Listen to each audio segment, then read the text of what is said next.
All right. Hello, everyone. It's your favorite council member, Vaughn, here commentating Baby Shark versus Vortex because T Crank's desperate and strapped for commentators. Hope everyone's having a good night.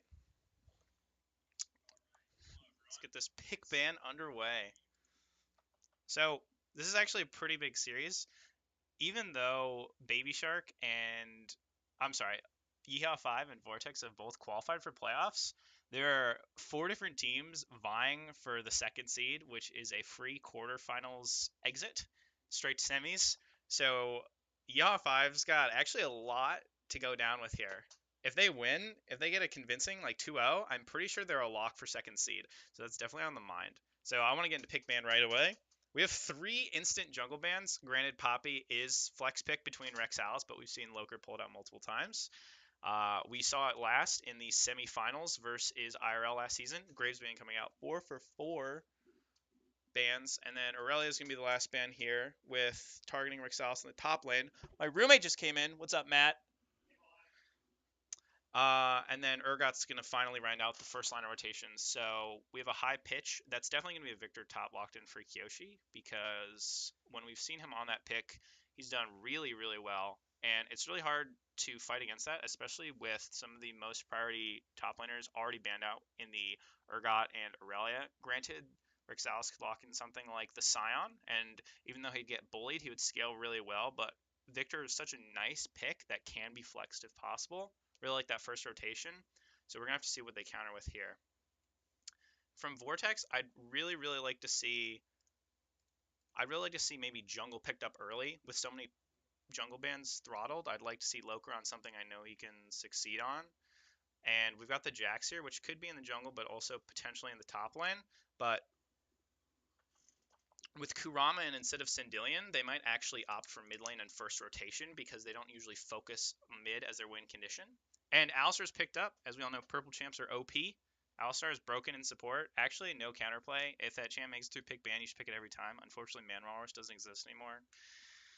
Who's the one trick? To the arena, getting locked in or hovered on the side of blue, which is a great pickup for Knight of the Zed after his 2S champs are taken down because Xin is probably S tier pick, probably the best on the market. Morgana is a good answer to the Alistar if Nahor, who is very, very confident on that Morgana, can Black Shield Alistar's engages in time. That lane that's probably one of the best matchups you can have support wise for Alistar, even though that champ's so strong.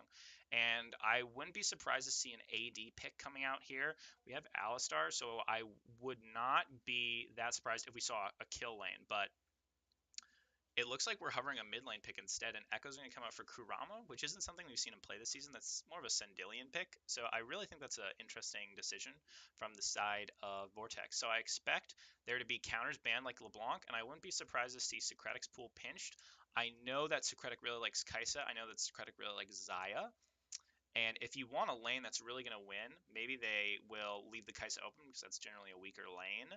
But on the side of Vortex with Alistar, you want to just go hard in the paint because once you hit level 2 with level 3, all the way up till 6, your damage output is just so much stronger than almost every other support in the game. So I wouldn't be surprised to see an ADC ban here, but instead they're opting to double mid bans, which I can respect because those matchups are rough for Echo. We saw Echo picked yesterday in the Sad Boys versus GT Not Canon series, and Akali Echo is a pretty rough matchup. It's skill based, but Akali definitely has the advantage with all the mobility that she has. She can combat Echo's squirreliness and also outduel him on a lot of stages of the game. So we've got the Jhin ban coming out for Iglor, who's looked really good on that Jhin in earlier performances. Callista's hovered. I think that champ is bad. Please don't pick it. Bad casting, I know, but I feel like when so many other ADCs are up right now, there's so many better options. We've seen Iglor pick up the Kai'Sa, which can work well, but Lucian's also a great pick. The kill potential in that lane is going to be insane. Socratic, I wouldn't be surprised if he picks something like the Xayah here. Xayah could be a nice pickup for him into the Alistar. Or we could see something like a Kai'Sa for the self peel. I wouldn't be surprised, as Socratic really prefers those two champs. So we're going to see what he picks up there. And then mid lane, we're going to have to wait and see what happens as well. Depends on what Socratic's going to pick here. Kai'Sa or Xayah, I'm assuming. Draven. I'm wrong.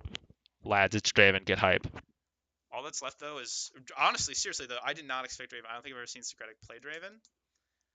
And I do really like that because if he uses a stand aside like a god.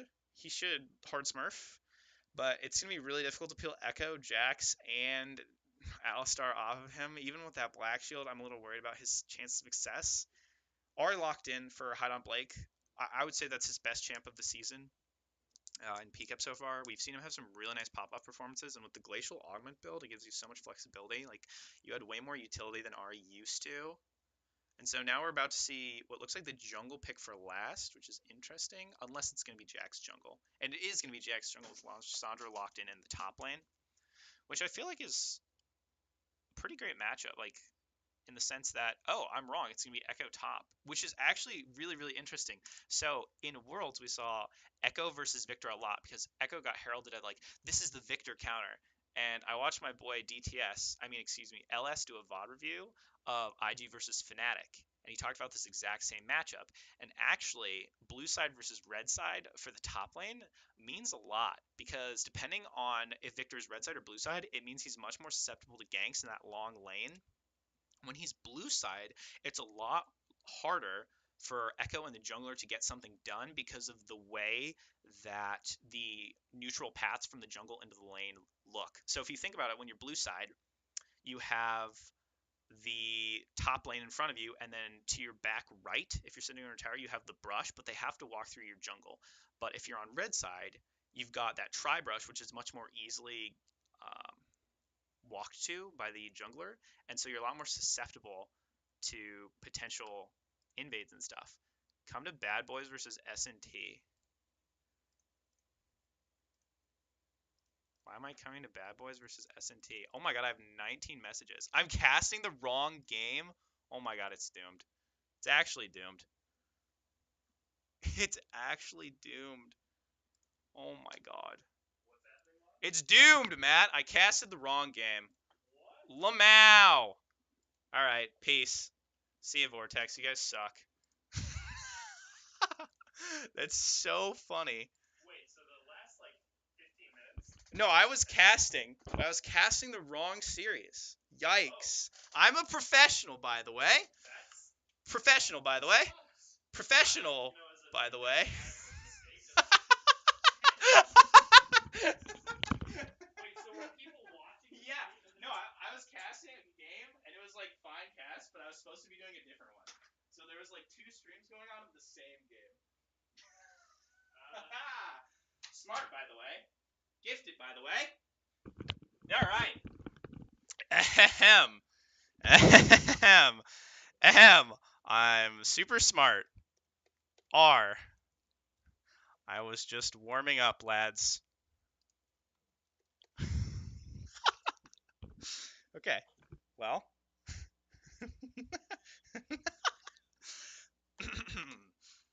Ah.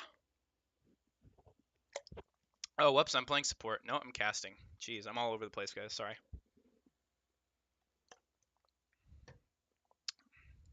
Collinator. I was born ready to cast this. All right. Oh, slight bit of a head faked.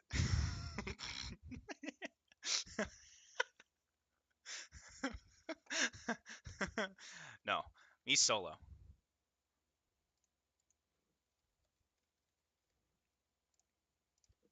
All right, round two. Getting it underway. Sentinels versus Bad Boys. So this series also really matters if you were here for my other pick band casting, because these two teams are in direct competition for second seed, which is a free trip to semis. So I'm expecting first side rotation from Sentinels, triple ban on mid.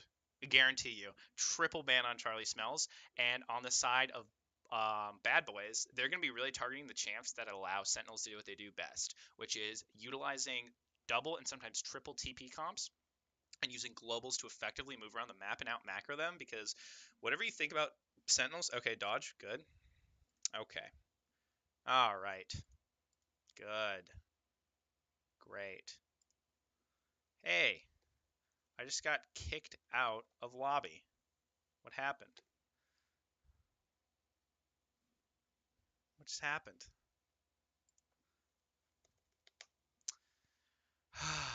Do I just now try to guess what they're drafting?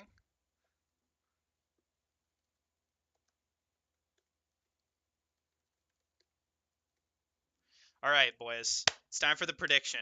Pick'ems, uh, selection edition. So, what do they ban?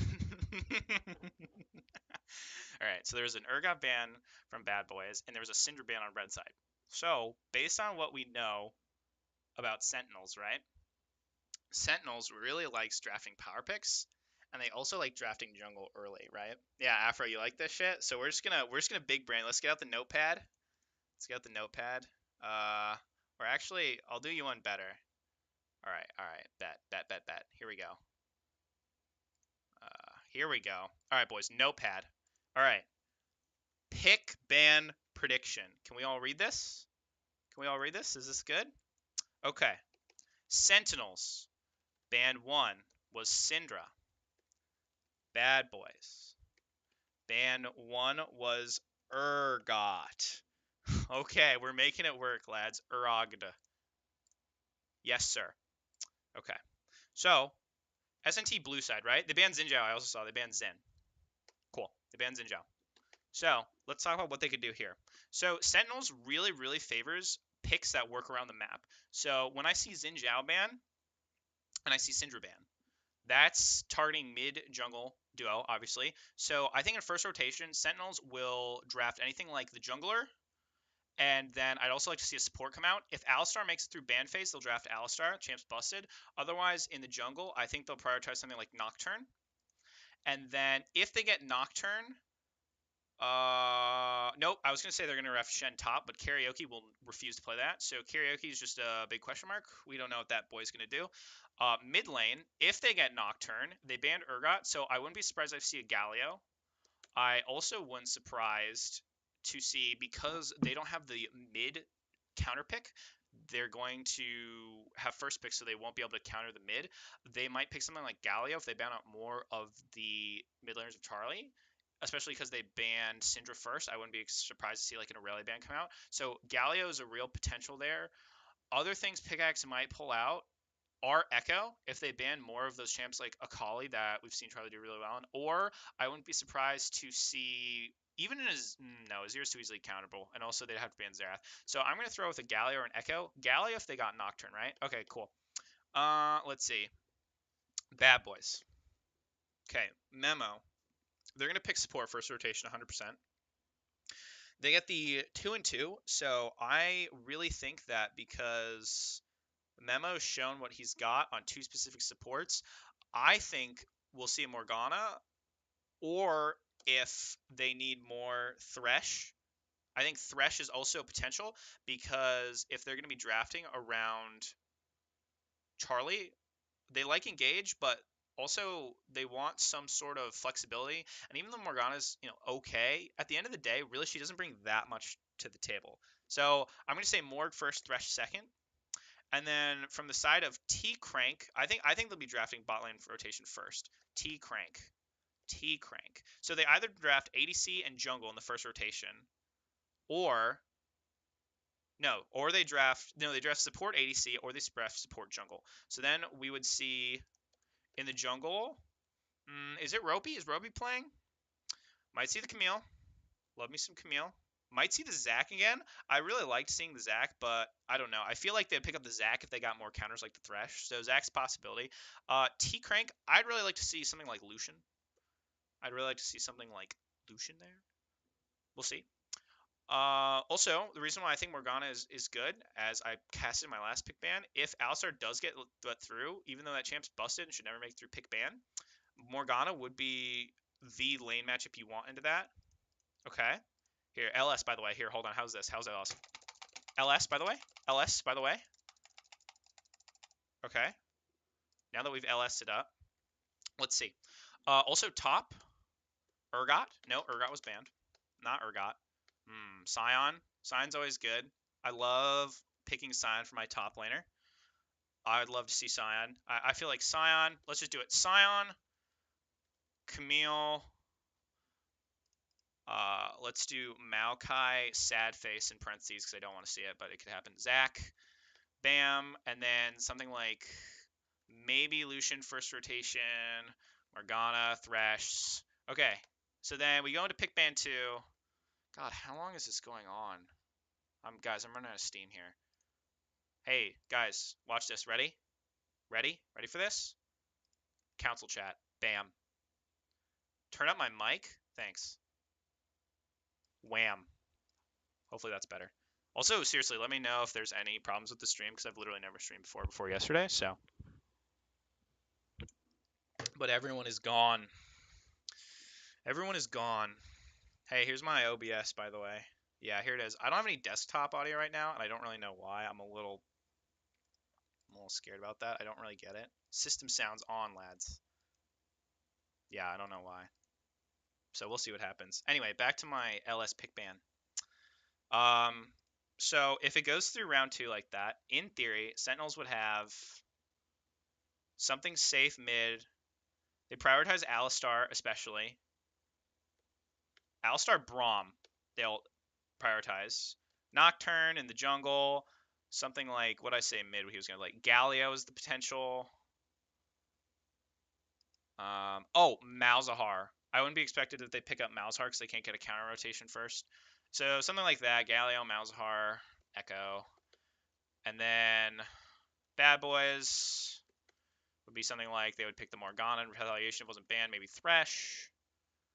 Xin Zhao is banned. Camille is a early jungler that can cause some angst to Nocturne when he has to free farm because Peaky Lote, I should say Peak, this series, Peak does not have a lot of early jungle presence on Nocturne. He really does not. As we saw in Gen Chat, Pickaxe pretty raged about that. So, is the stream still going? Yes. It's just a small indie company, and I got kicked out. Wait, they're in game? Oh my god. They didn't invite me. All right, boys. They didn't invite me back. Oh, I can just spectate anyway. All right, how close was I? I got everything wrong. Good. I got everything wrong. Well, I can't see bans. Let's see. Anivia, Puke, Puke. This champ doesn't have to interact with anyone post 6. All right. Here we go. All right, we're spectating here. So, blue side, we've got Aurelia, Jax, Anivia, Jhin, Thresh, making up the side of Sentinels. Very interesting because we have never seen Liquid in 4th play Thresh, and I think he's had a really good season. I think he's one of the top 3 supports in the league, which I'll expand more on in the article that I'm releasing after the end of this weekend. Plug, by the way. So Liquid in 4th, draft the Thresh away from Memo, and then Memo takes the Morgana like we thought. Oh, wait a minute, I didn't get everything wrong. Hey, maybe Lucian Morgana Thresh? Yeah? Yeah? So we've got Morgana Lucian in the bot lane into Jhin Thresh. That level 2 is nasty for both teams. Seriously, I would just ask my jungler to start blue and just rush the level 2. Jungle matchup is 2 supposed to be top laners going into the jungle because jungle takes all champs from all roles. I'm looking at you, Talia, and Ezreal, and quite literally everything else. Twitch, Echo.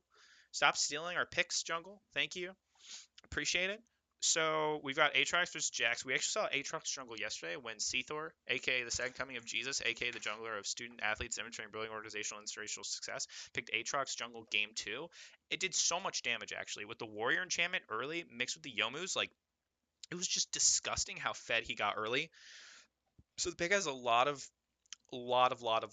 kill pressure early in the game. But Jax can duel Aatrox, but until 6, I feel like Jax has the disadvantage. That's me just going off of my gut. I don't play either of the champs. Don't take my word for it, lads. I'll never pretend to understand the game that well. Let's talk about mid matchup. As we all know, Charlie Smells actually scripts on Xerath. It's been proven. We have the logs. So expect to see more scripts this game as well. And it's actually really interesting because without any jungle pressure, both Pickaxe and Charlie Smells can just easily farm out this lane because pretty much either of them, it's not hard to just go through that lane pretty run of the mill, right? So if they can both make it out of lane, which is exactly what they both want, they're just going to be shredding their respective ADCs. So I'm going to feel real bad for Jin this game, trying to dodge all of Xerath's Arcano pulses, Eye of Destructions. Those things take a toll on your mental health when you're trying to dodge with Jin, which I don't think we've seen Culinary play. Actually interesting that he's on a real marksman and not a mage, because I know he really favors, especially Heimerdinger. We don't know if it was banned because Riot's a small indie game company and kicked me out, but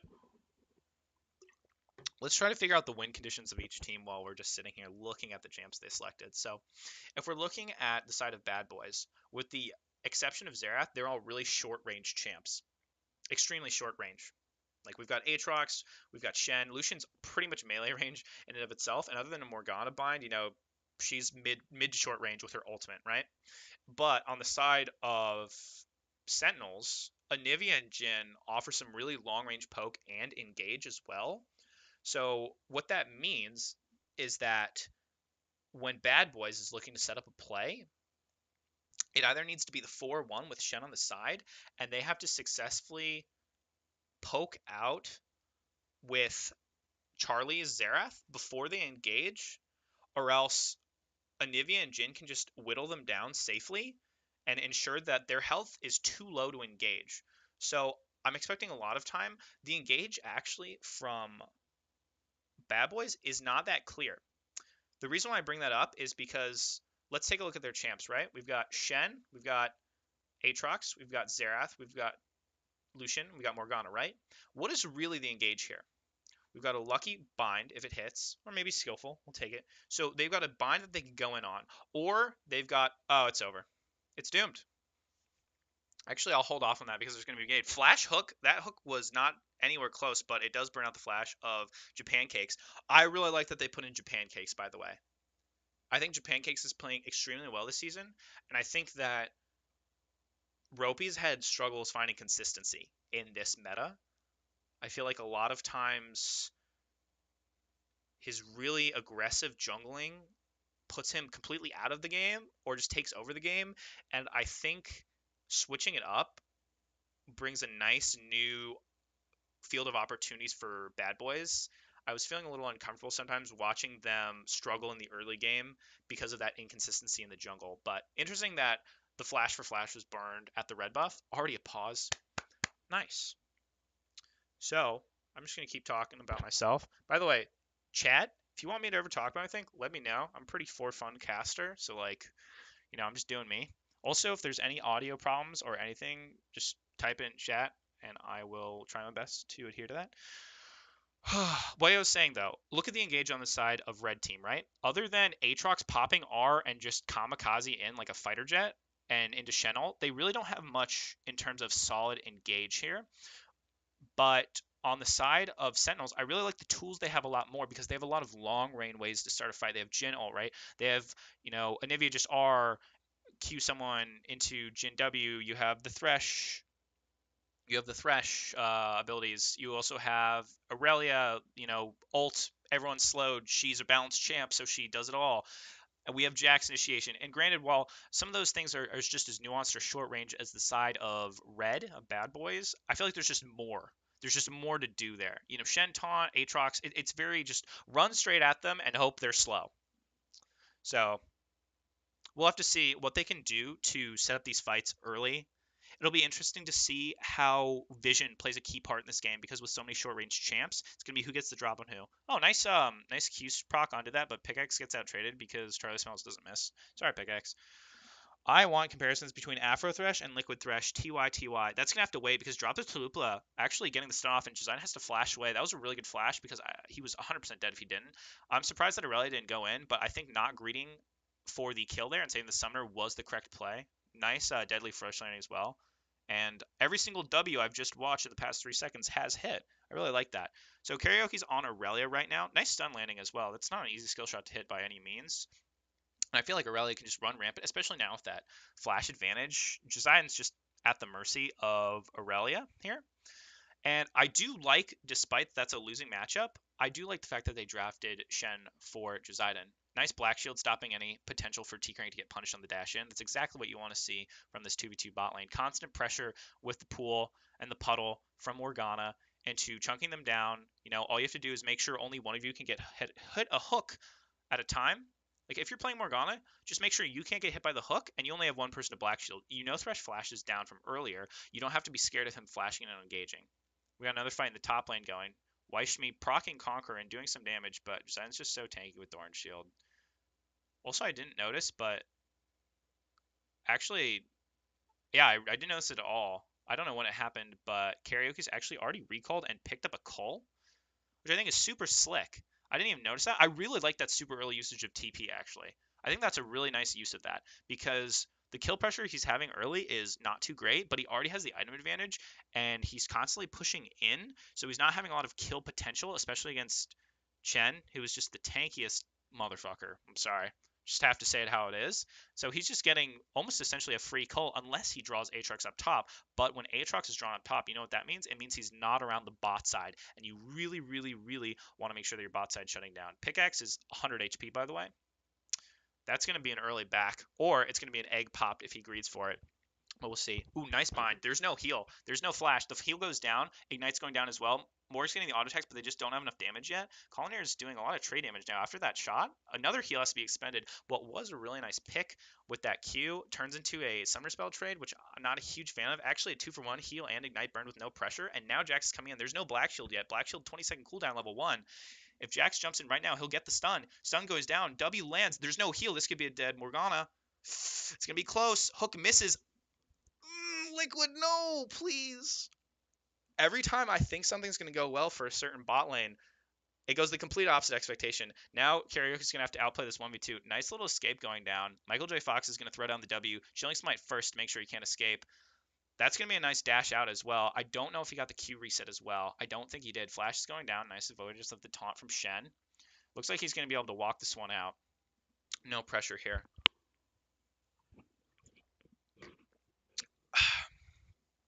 All right. I feel like I was just talking for a lot of time there, so let's take a short breather and take a look. So even though that gank went down, it's actually not too bad because Karaoke has the lane pushing into him, even though he had to burn the flash, not optimal. Ooh, solid stuff going down. Drop the Chalupa, winding up the Jax stun, but intelligently does not go for that dive. It's just so juicy seeing a Xerath sitting around because he's so immobile, but really, if he tags you with that stun when you're going from under tower, you just die. You just die. There's no hope. But in terms of the solo lanes, because I've been focusing so much on the bot 2v2, actually some pretty significant CS lead in mid, 10 CS. The matchup between Xerath and Anivia, played it a couple times in my day. Hold it for later, though, because it looks like Memo might be going down if this hook lands, but decides not to go for it. No vision, not sure where Aatrox might be, not really sure what's going on. No need to make the risky play. I understand that. Solo lanes, though, going back. 10 CS lead in mid, and also 10 CS lead to the other side, but in an Aurelia Shen matchup, I'm not too expected. I do really like the early tabby for Shen because if he ever gets ganked by Jax, that's twofold useful for him, and it just completely destroys the damage from Jhin.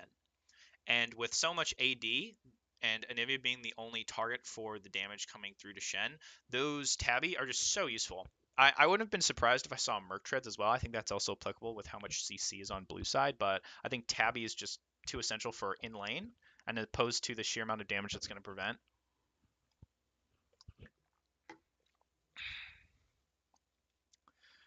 Whew. So let's reset a little bit. Something I want to discuss right now is vision control, which isn't always necessarily the most focused on thing, but as a degen support player, it's literally all I live for. If my vision score is not the highest in the game, I might end it.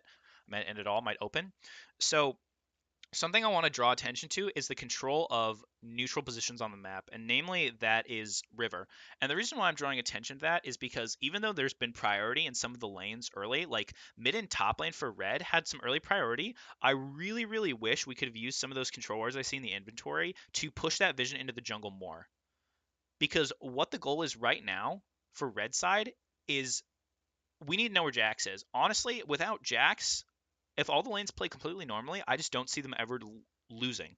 I don't see them losing the 2v2. They have the advantage bot side, and with the Morgana Black Shield, Thresh has a hard time getting a pick. Shen will never die to Aurelia in the 1v1. And granted, Charlie Smells is also insane, but Anivia's just pushing the wave in over and over. Ooh, Black Shield going on to Morgana instead of Lucian. That's going to be a dead Lucian here. That's a flash going down. Ooh, Shen'll actually saves him. That's actually going to be Thresh going down instead. He thought that he had the free kill there, but Aatrox is coming in for the cleanup on Jhin. Jhin will have flash available and heals just now coming up. He might be able to escape, but Michael J. Fox also has the flash. Collinator burns the heal, but that's not going to be enough. Now Pickaxe is over here as well, but that was the good Black Shield going down. Xerath Arcana Pulse is also going out. Sorry, that's right of the Arcane. Yeah, you think I would know because I'm Xerath one trick mid lane, but I've never actually thought of casting. And then Shen's going to TP back up top, showing why that champ is so frustrating, honestly, as an opponent top laner because he can just go around the map and come right back like, hey, you thought. Granted, he has a huge CS deficit now, but he secured first tower and caused an overextension and another kill to go for his 2v2 bot lane. And so now they're in prime position to take this Wind Dragon, which is really, really nice for them because the one thing I mentioned in Champ Select is how short range they are and how awkward their engage and initiation is. And if they can get Wind Dragon, that's so nice. You just zoom at them a little bit faster. You know, Aatrox pops the R, skirt over there. I reply. I respect that. Take a little sippy of my water. Okay, top lane noodle fight. Cool. As you were, gentlemen. Return to your posts. So, I don't know how pick ban went. I'm going to be honest with you guys. If you're here since the beginning, we've struggled on in solidarity. But I'm under the impression that as a support player, there's almost no pick that's so deadly that you need to pick it away from another person. And I think part of the reasoning for what's gone on, also in the fact that Morgana is actually just going to kill them both here. Ooh, TP coming out actually from Karaoke. This is going to be a 2 for 2. Aurelia is definitely going to kill them all here. There's no flash on Jhin. There's flash on Morgana, actually, so they might get away. But that's a nice stun going onto the Lucian. Black Shield shouldn't be up for another 10 seconds. Ult lands on both people. That's going to be a dead Lucian. That's also going to be a dead Morgana if he gets the reset. Jax actually gets the stun off. There's another fight happening in the river. Aatrox gets taken down. That was a nice stopwatch, but I don't think it's going to matter. Actually, it does because the flash out's going to happen, but there's hot on the chase from mid and jungle. Good E coming down from Xerath. That's going to be a 3-man. Ooh, gets actually Karaoke as he goes down. The Black Shield's not going to be enough. The Jax pops it as well. That's a kill going over to Pickaxe, which is very nice. The wall just misses Xerath as he walks away. So overall, that's going to be, what is that? Thresh died, Morgana died, Aatrox died, everyone died, nobody won. War is evil. Flash going down from both. They couldn't layer the CC in time, so that's going to be a flash out from Charlie Smells. Nice EWQ landing in the trade. Actually pops Egg. He's 1v9. There's no mana on either of them, actually. I think he knows that as well, but he's just going to play this safe because he doesn't have vision of anyone else on the map, which I understand. So Giant's whacking on that tower, and the bot lane for SNT is actually rotated first. I want to watch his prediction. Oh, flay it? Oh no. All right. Well played by Design to hold the E because a lot of times when you're playing Thresh, as soon as you get as someone holy T1 by the way, stutter by the way, caster by the way, as soon as you hook someone, they panic, use their mobility to escape you almost instantly every time. That's a little trick. If you get hooked by Thresh, it's always a mind game, but the more competent the support, they'll usually try to read when you use your escape. So try to vary your timings. Even if it feels like you're going to die, you might not. Just try to vary your timing so they can't predict when they need to flay you. Ooh. Speaking of common support problems, trying to get wards without vision, but all of a sudden it just works out really nicely. Cool. Memo gets a freebie because Black Shield is a super nice ability to have in your back pocket there. And something that I wish I'd seen, granted, there was an attempt to do it just now. I'm a little nervous about Memo going to ward solo again. Oh, and ult's going to come down. Black Shield isn't going to be up in time, but I just don't think this is going to net anything from it. I like the proactivity, but I just don't think that's going to transition into what they are looking for yet. There's going to be a fight going down. Josiah's actually out trading Aurelia. That's the ult going down. He has to flash away, and Aurelia has to respect that, has to back off from the tower. So an interesting flash for ult trade then from the top laners that are now sitting bot side.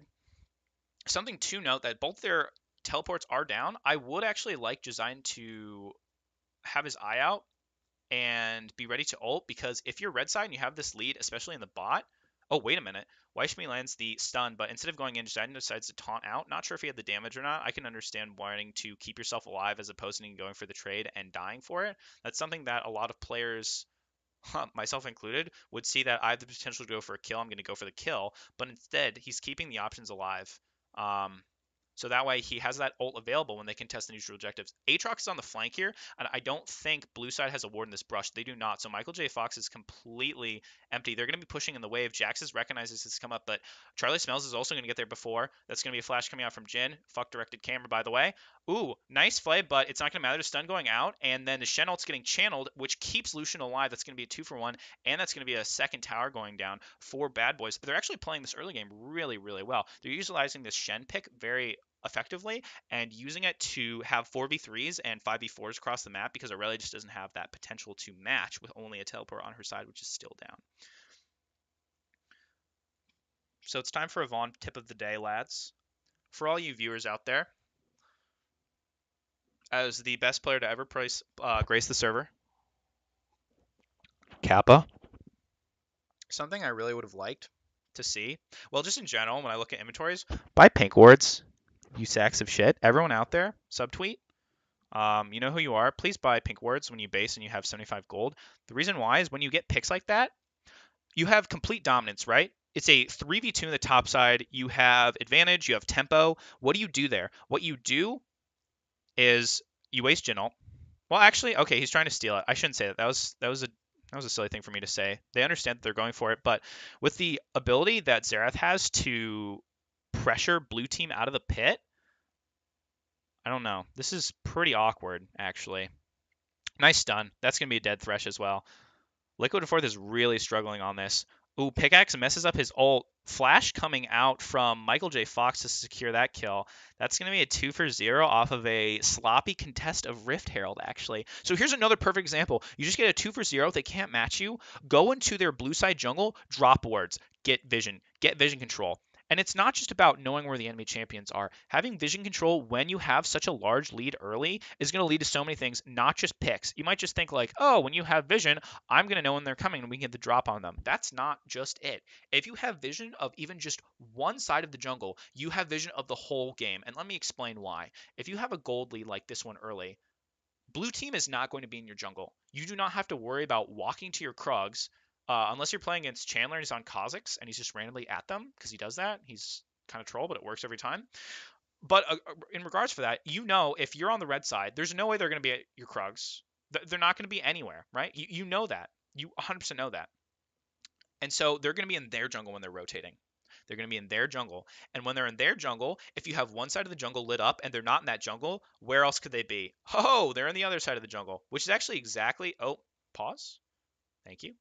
Oh, unpause. Thank you. What I was doing was I was scrolling up because if we actually look at the bot side jungle, as I ranted about that, and the top side, we've got 1, 2, 3, 4. I don't count river wards. River wards are free wards. You need to push past that. Once you have river control, you don't need this vision as much. You need to push in. You need to have wards here, here, here. I'd like to see Aatrox position himself over here and take out that controller as well because it not only tells you the information that you always need, it makes the mental game for the team that's behind so much scarier. Like your whole jungle is dark and you don't see anyone on the map.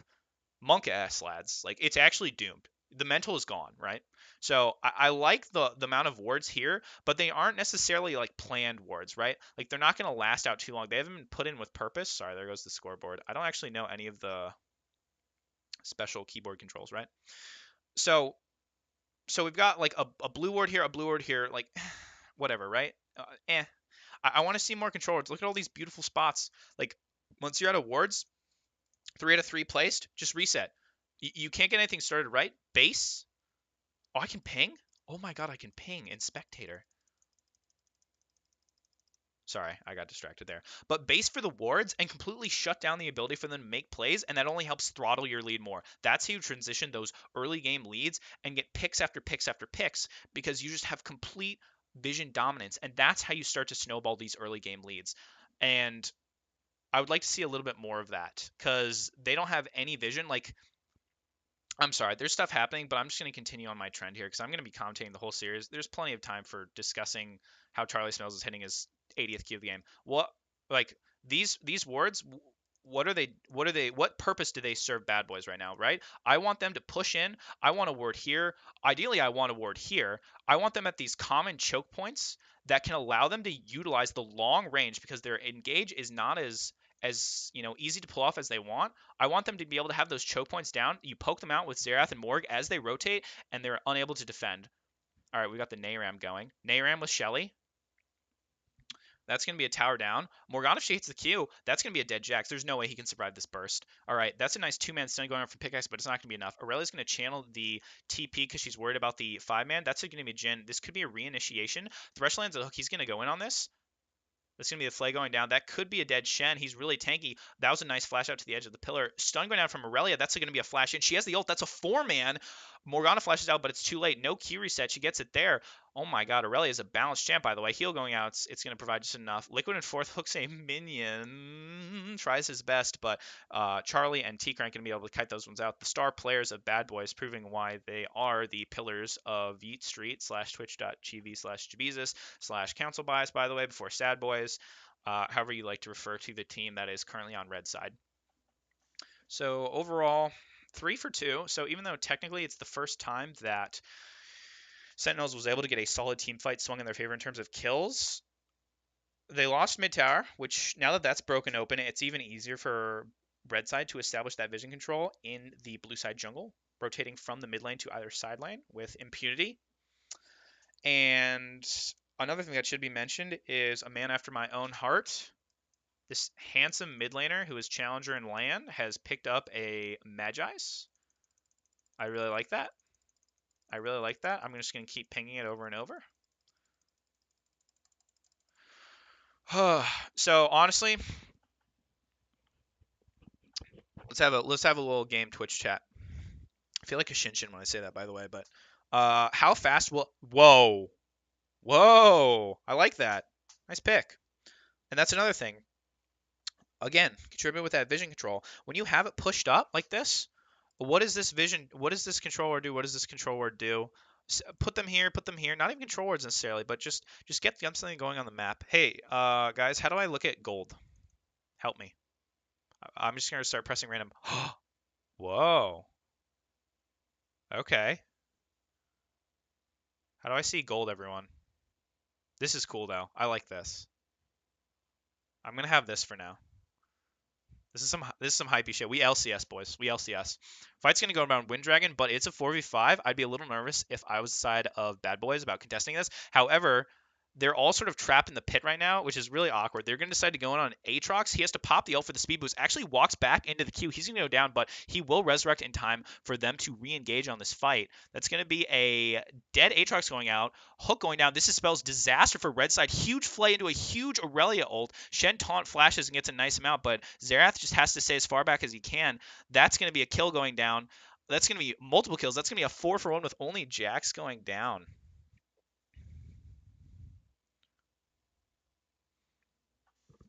And what looked like a fight that Bad Boys did not want decided to turn into something they engaged upon, and Sentinels just makes them pay with 4 of their lives.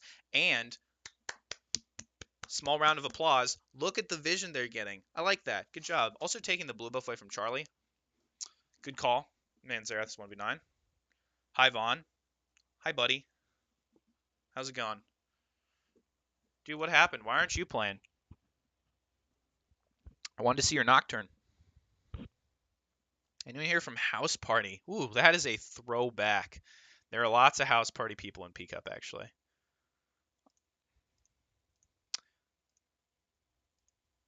Work. Yeah, I respect that. I respect that, dude. The grind comes before League, unless League is your grind. All right. Afro the Giant, that's me. Afro, quick. Multiple desktops. Take my boy Liquid and fourth keyboards. Take over for the Thresh. Hey, can you explain why Shen is at every objective with TP and ult up? I can. Miscommunication. Here's why. My boy Joseiden is not the shot caller. He's being told to come to Dragon, so he comes to Dragon, which I don't think is the correct call, and maybe miscommunicated. Jax is going in actually, and he's not going to get out even with the help of Morgana. Oh, the Black Shield actually saves him there. Shen ult also goes down. That's a couple ults burned on both sides. That's going to be Xerath ult. That's going to be Jhin ult. That's going to be Shen ult. That's going to be Aatrox ult. So if a 5v5 breaks out in the next couple seconds, is going to be in the favor of blue in terms of R's. Trying to find a tournament like House Party. Where is this community most active? Reddit seems dead. Reddit is dead, pal. If you look at the Twitch channel, there is, if I remember, there's a link that to the Discord, and you can join that and look at teams where this is the final week of the regular season before playoffs. Stream usually gets about like 30 or so views when it's an actually like interesting game. Otherwise, it's like stream's kind of dead. Playoffs averages like 40 to 50 views, but yeah, we're finishing week 9, and depending on your rank, I'm sure most teams might be looking for a sub. When did Aatrox Jungle Flex become meta? Aatrox is broken. Let me sip my tea. It's water. Sorry, it's not. Aatrox is broken, honestly. That's it. Literally, just jungle takes every OP champ, and it says it's a jungler now. That's actually how the role works. It's filthy. Junglers, stop complaining. You stop. Junglers are sweaty, and they take all the fun champs. So Aatrox. Vaughn sent Vortex your energy. In I'm Diamond, is this league mainly Diamond players? So I'll tell you the ranks of the players right now. Red side D4, something plat, D5, D4, D5, and then on red side it's I don't know what design it is. Maybe low plat, high gold, high plat, low diamond, mid diamond, gold maybe. So how Pickup works is the teams work on a point system. And for example, a Diamond 5 player is worth 21 points, but a Plat 5 player is worth 13 points. Each team has a salary of 100 points, and you have to make your starting 5 equal 100 points or less to play. D4, P5, D5, D4, D4 on blue side. Damn, it's pretty hype. I like that. Wumple, if you want to know the secret meta, have your friends Decay, Kappa. No. Jokes aside, the league is balanced by ranks, and teams are formed around getting the best possible roster while following the point system to try to fit the total amount of points. So if you want to join the Discord and you can post that you're looking for a team, post OPGG. At this stage of the season, you might not have any interest because teams are sort of just like locked into how they want to play. It's towards, you don't want to make too many changes going into the playoffs, right? But after this season, there will be a plan for next season where there will be a relegation style tournament and new teams can qualify for the new season. So feel free to join. We always need good ADCs because ADCs suck. Flash going down because the Black Shield was down from Morgana. Back to business here. There's a lot of posturing around the mid lane. That's going to be a flash from Xerath going out as well. That's the Morgana ult solo onto the Jax, but that's not going to be all she does. Actually, the heal coming out late from Xerath, I did not expect that damage, and neither did Charlie as well. That's going to be the egg pop as well. That's going to be a nice pick onto the Anivia if he can finish off the damage. Aurelia's going in as well, but that's going to be the taunt from Shen stopping him in his tracks. Nice bind going on as well, so Jax can't dive. And Jhin ult coming down, but Shen is just going to escort his lady out of harm's way. And what was an early game lead from Bad Boys has now turned into a Sentinels small but circumstantial lead with Aurelia especially being 7-2-3. Karaoke is putting on a clinic right now of how to play top lane. Almost has a flame horizon over Shen. Granted, Shen doesn't need any mana. I mean any fucking CS to be good because it's a tank, but the goal differential between the top laners right now is absolutely massive, and the solo laners are practically level 15 to the support's 10, and we see that almost every fight is, starting with the supports being mispositioned. And they're so squishy and they go down so easily that a lot of times the fights are decided not because the teams have such short initiation, but slight missteps from the sides of the support, who both have the most deaths on either side, have been causing the fights to just randomly break out. Ooh, another ward without vision. That might be a dead Morgana if Jhin hits a W, who does not. Flash going out from Culinary, that's aggressive. That's going to be a dead Morgana. Again, as soon as I start talking about how the supports are getting picked, a support gets picked. I don't understand what's happening. Guys, I know wards are important, but you gotta have an escort. That is a lot of Nivea damage going on to Aatrox right there. He is not as ahead as he wants to be, and he's struggling to find his place in these fights. No MR means he gets blown up by Anivia, but also other than the Merc treads, I guess. But no armor means he's in an awkward spot too, where he just has a lot of trouble tanking the other things. So the third Wind Dragon's gone down. It's gonna be an Infernal next. Swag. Look at that. Infernal, boys. It's coming up. That is a hype dragon. My two favorite dragons, actually.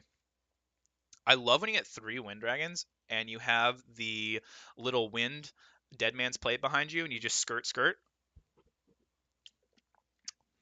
Vaughn, can you tell me why Morgana is the most busted support and how it has never been nerfed? Black Shield is a stupid fucking ability that forgives terrible positioning. Morgana is a skillful champion that is extremely hard to use, and only the most high caliber of players can fully utilize her extremely fast combos and intricate playstyle. Nerf Black Shield. Nerf it. Nerf Black Shield now. So I don't know. I don't know if she's busted or not. I don't know. Let me take another sip. Zarathold is going down. I'm sorry I wasn't paying attention. It's on Jin, but he missed every shot. You know, it happens. You got to turn the scripts off every once in a while so you don't get banned. Oh, that's a really nice Jackson initiation. They're all dead. That was beautiful. Waited until the ozone's down. Michael J. Fox is going to flash on Jin, and Aatrox is a broken champ. Also, Memo has these Zanyas, but that's not going to be able to save Memo for much longer. That's the stun going on from Xerath. And if he does not have Egg, if she can survive this, though, she's sitting pretty. Oh my god, wait, while I'm talking, Aurelia just tower dive Shen. And that was a great Saras by pickaxe to stay alive there. Surviving that dive, Michael J. Fox on the Xerath, Aatrox, even though that champ is busted, you cannot take out 1v4 and both carries and still get away from it. But my boy Charlie Smells, getting closer to that 25, I'm telling you, the man's 1v9. Man's 1v9. Man is 1v9. Has not died yet a single time while everyone else is just going balls to the wall the whole game. 35 kills in under 30 minutes. I don't know if I can handle it. I feel like at some point I might just bust out the Mad Libs if the series is just this intense the whole time. Whew. Let's take a breather. Let's take a breather and talk about how the game's going. So something I didn't mention in Pick Band, by the way, is scaling. It's time for a quiz. Everyone watching, audience participation, type in chat what team that you think scales better. I think there's a really clear answer, but we're all about learning and growing in Prophecy Cup, hee XD. So a Jax Anivia Jin and Aurelia versus a Shen Xerath Lucian Aatrox. Who do we think scales better? Overrate. Yeah, true. Overrate's brain grows every day. It's going to be too big for his head eventually. But yeah, when Sentinels has this advantage and outscales them, it's not looking good for our boys in. I want to say our boys in blue, but our boys in red. Hey, this is a four-man collapse onto the bot side, and they see it coming, so now they're threatening Baron, which means they have to pull all the members back, and Design can't match Aurelia anymore. This is a really awkward spot because now Design is going to be able to ult to stop this 4v4. All right, there's a fight going on, but let's focus more. So they baited the Baron and actually popped Aatrox ulti as well. Stun lands. Oh my god, wait, what? Was that a comet kill? Did I say that correctly? I think Anivia just got a comet kill. Nice ults going down, but Memo, story of their life this game, has mispositioned slightly and is going to pay for their life. But actually, no, they don't. Well, they still die. Jeez. I can't catch a break here, but not before they take down Jax as well. Purple champ for purple champ. Flash going out from Design. Flash going out for Karaoke as well. That's going to be a kill, and that will be a tower falling. But while I wasn't paying attention, Charlie Smells 1v9s again, hits his 25 stacks as we expected. Flash going out. Am I going to see the E? Oh, wait. Good juke by Pickaxe. He's going to survive this. That ult does a lot of damage as well. He's in vision. That Q's Mike's going to hit him. Pickaxe, be careful, pal. Both mid laners actually playing out of their minds, and red side isn't recalling. I think he could take a tower. Oh, no, I'm sorry. Aatrox was up. So interesting that now, as soon as I say blue side was scaling and they have a 5k gold lead as of that tower falling, they actually lose the fight. And that's off the back of, I feel like a broken record here, but my boy Charlie Smells, J Radius, or El Toxico Gringo, 608, 300 CS, almost 10 CS a minute on the Aurelia. The only one with actually 10 CS a minute is another solo laner, but on the opposite side of the rift, Aurelia 9, 2, and 3. Actually filthy what Karaoke has put out this game in terms of a performance. Like, absolutely disgusting what he's doing. It is, granted, not diminishing the play of the other members, I really like how Liquid and Fourth has turned around their performance from the start of the game. I really thought in lane that pick looked yikes. I'm pretty sure he was 0-5-4. Now 0-6-15. Real great turnaround. This has just looked like the karaoke show. I mean, grab your microphones, get your hand on a beer because it's just karaoke night. And look at this. Look at this champ. He's insane. GA's popped, though. I don't see him getting out of this one. Oh, Michael J. Fox actually misses the Q. Pops the ulti. Gets the stun off. Lots of damage. Wow.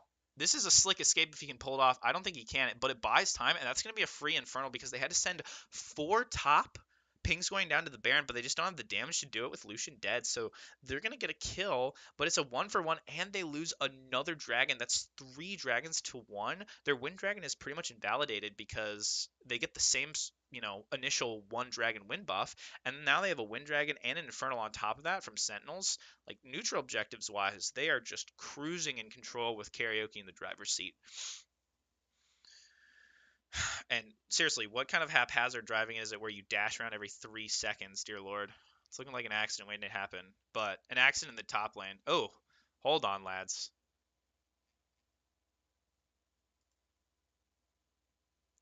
Fuck this camera. There it is. There it is. There it is. Revel in it. Alright. Alright. Getting the Baron vision. I like that. Aurelia has TP. Honestly, I think just send her bot again. Really. Shen can't hold her. I'm pretty sure she could dive the Nexus Tower. And even if she can't, she pushes in those super waves, and Shen doesn't have the ability to clear. And that keeps him from being able to ult in and holding the waves. I think that is the play here. Looking for the hook. Oh, actually gets it on the non-black shield target. Has to flash out, but Karaoke's on the chase. He's going to have to blast cone away. Xerath ult's going to go down. He looks like he's going to be targeting both carries, both Pickaxe and Jhin, but that's a nice Q coming out from the inhibitor to cancel that ult before all 5 shots are able to land. And with almost a full item Xerath now, those shots, if he hits about 3 of them, Jin's dead. He just dies. Without heal, he's gone. That will do an insane amount of damage. Stun going out, but not going to hit. Pops the trap as well. Looks like both teams are going to casually just take what happened as a skirmish and be on their way. I'm not a fan of giving up the vision control that they had, but I understand not wanting to overextend. What is huge for that is Michael J. Fox has no flash, and we've seen in the team fights that red side have won, he's flashed onto the back line. We saw it happen when they initiated a fight here. He flashed here, killed Jhin, then went on to the mid lane as well. Pickaxe. Black Shield's broken. That's a huge wall. Oh, Lord. Melon might be dead if Collinator can land. Oh, no, that was a great... Pickaxe is playing out of his mind this game. I haven't seen the Anivia picked all season for him. Look at this. Look at this backdoor. Backdoor X Pookie. Who's going to stop him? Shen needs a TP. Anything? What's going to happen? Wait a minute. Wait a minute, lads. Expeke. Expeke. Expeke. He's got both Nexus Towers down. Aatrox is coming in. Pops the ult. Getting a stun, but missing no one. Trying to stack the passive, but it's not working. Sterix is popped. Xerath ult's just out of range. They're on Baron. Weishmi going down. Slowly. 2-man stun. Goes down, though. All right, let's go back to Baron. Xerath solo kills Jhin. Well, that was a really great attempt and has teleport. Did not see what happened there with Xerath. Did he hit 3 ult shots and kill Jhin? Let's see. Oh, well, he's dying and burned the heal. Sorry, boys. We're going to rewind here. So they did this. Nope. I want to watch this. Okay. 1. Ah, it was only 2 shots. I see. All right. Let's, oh, God. I need to go back to the start. Fuck. I missed it again. What's happening? Guys, chill. We're going to go back again. I have to catch this. That's not right, T-Crank. Has to burn the flash, but nice QSS coming down and Shen ult that saves him. All right, we're going to just stay caught up now. So landscape of the game has changed. Inhib tower is gone, but no inhib as well, so those supers aren't going to be causing a problem for the mid laners. And that backdoor threat is still capable because Weishmi, karaoke by the way, For those unfamiliar, that man's name is actually karaoke. Weiss Schnee? Schnee? No, it's karaoke. If I say karaoke, it means Aurelia. So Aurelia is just going to mosey on back to the bottom lane because top lane is so much fun that you just don't play the game with your team. It's literally the role. You just run away from your team as far as possible. It's actually just boggles the mind. Almost as dumb of a role as support. Support player, by the way. And there's going to be 3 down on the side of blue. And I hope blue team recognizes this and begins Baron. We have a ult going down, and there's no black shield on Morgana. That's going to be a Zhonya's pop. That's going to be a 3-for-1 going on for Weichmi. Huge stun lands onto the Shen. That's going to be a 1-for-1. 1-for-0, excuse me. Weichmi, Xerax's pop has to flash away. Xerath ult's going down. I'm sure he's contesting Baron, but there's no jungler on the side of red to contest the Baron. Weichmi's trying his best. GA is popped. I have to go over to Baron now. Jax smites it. T-Crank is way over positioned, but that was a very nice E. Oh my god, E flash coming down from Pickaxe as well. Excuse me, W, that's the wall. Hook's missing, ult's missing, Q pops. Aurelia's gone down while I was looking, but that's a Baron secured on 3 members, if I'm not mistaken. No, make that 4 members. Unfortunately, Aurelia does not have the Baron empowered recall or minions to use in her split push, but with an open Nexus and only 1 inhibitor stopping the super minions from reaching it, this is prime position for the Sentinels comeback in game 1. And this is where the other caster would start talking. But it's just me. So I'm going to take a drink and we're going to sit in silence and think about what just happened.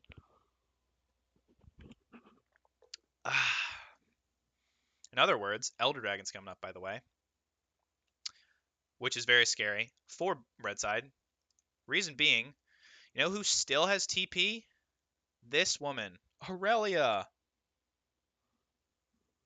Name of the game is being caught warding. Not this time. Has to burn the flash, though, which is going to be unfortunate. Jhin also has to burn the flash. Direct to camera sucks. I'm just going to use my mouse. All right. Colinator is able to get out with his life. Flash from Morgana, flash from Jhin as well. Michael J. Fox will have flash. You know what that means? He's going to flash on Jhin and make his life hell. If they're able to get both this Elder and Baron, that's going to be a huge 5v5 potential. Bad Boys need to contest this. They want to make sure that this doesn't go down without fight, but it looks like the positioning is just awkward. Oh my god, flash over. Michael J. Fox steals it, and now a fight's going to break out, but Bad Boys actually has the the Elder Dragon buff, and Aurelia is going down, actually falls to the damage. There's just too much going down. Liquid and 4th on Thresh is also going to go down to the damage. Jax pops the Serax and does, but an insane E flash is going to peel that away. But Collinator tags Lucian with a Jhin ult, and all of a sudden, Bad Boys have turned this into a 2-for-3 on top of the Dragonsteel and has successfully wasted a huge chunk of that Baron time and has stopped them from pushing down into the base with those super minions. Now they're going to be pushing 3v2, and with the Pokemon out from Xerath, even with those Baron minions, they might be able to get this objective, unless, of course, wait a minute, Chief. Holy shit, that damage was insane. Pickaxe is really fed, by the way. Really fed. Holy shit. Can this just stay up? Hey, Twitch chat. What's the command to see gold? Someone has to know. Please. Please. Anyway. Shout out to Japan Cakes, aka Atrax, aka Michael J. Fox. This flash over and stealing, that was nuts. Can I watch that?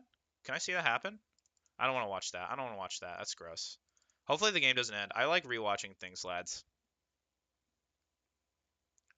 How close was that shit? I feel like it was close.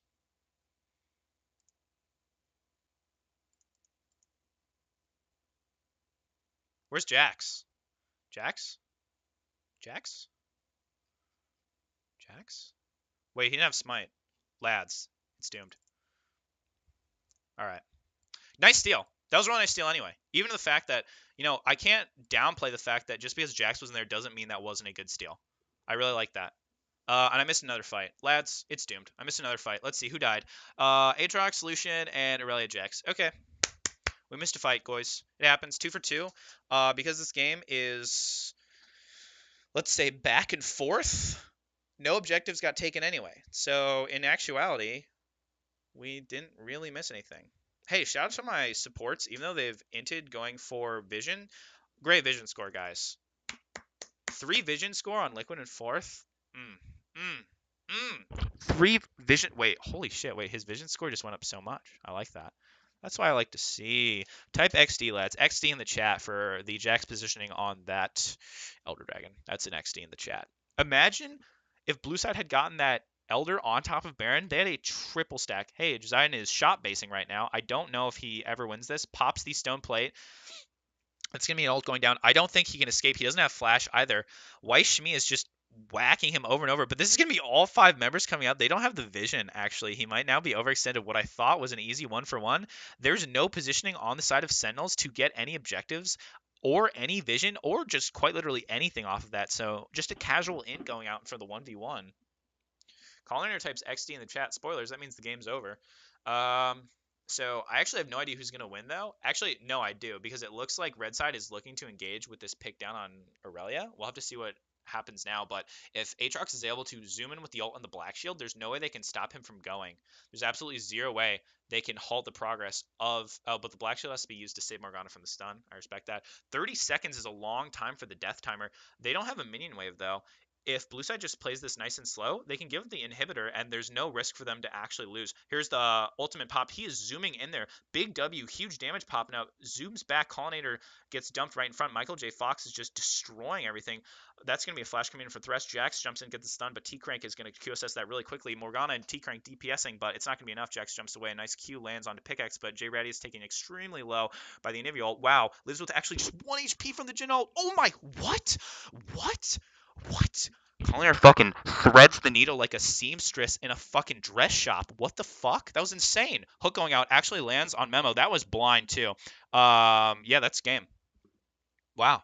I actually can't believe that. Imagine playing your little heart and soul out, and then the first time you die, it's over. You just lose. That's how Charlie smells is right now. Oh my fucking god. Chris, Kyle. You know, Colin and I don't necessarily see eye to eye, but hard played from him. Nothing but respect from what I just saw from his Jhin. That was 2 impeccable deadly flourishes in a row on insane picks. T-Crank flashes over the wall to try to get away, but unfortunately flashes in a line.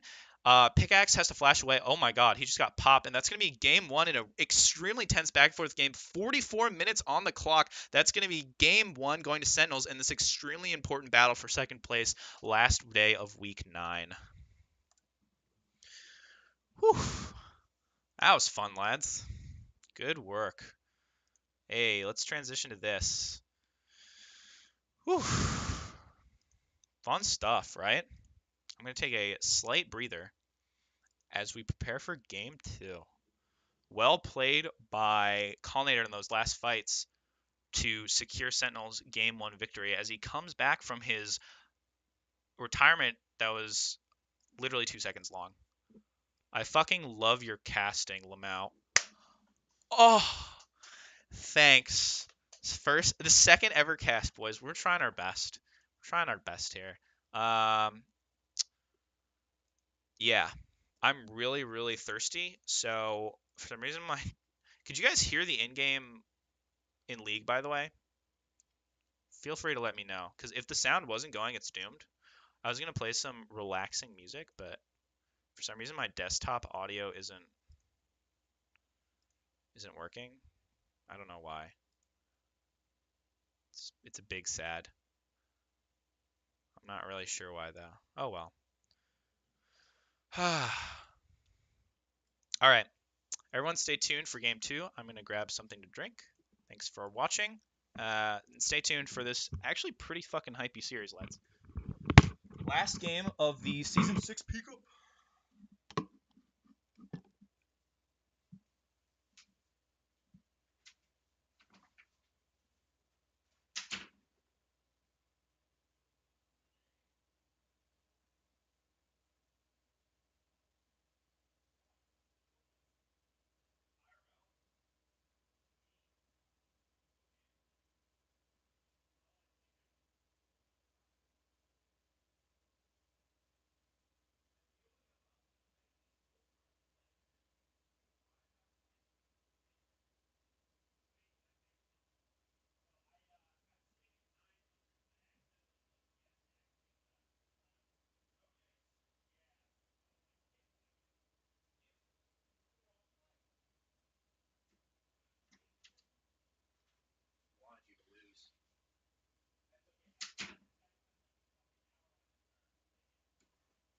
That's what I like to hear. Here I come. Here I am, back at it again with the white vans. Dead meme, by the way. Yo, boys, what's your favorite old meme format? I love expanding brain. Hey, buddy, old pal, I was saying type X to see gold. Oh my god, I thought you were. I thought you were just saying X as in XD and you were memeing. Yikes. All right. I'm mid now. We are? Kappa. Guys, the joke was I was sitting in the mid lane position. Morale, can you to cast? What? Can you to cast? You like my support skills? Oh, everyone, you're probably lonely. You can't see what I'm talking about. Yes. Nice W's. Chalupa, the more the merrier. I mean, if you want. I've like literally never casted with anyone before, so I feel like we'll just have lots of awkward pauses, but you know what? Fuck it, right? Bet, let's do it. I'll join Caster Box V2 if you want to hop in.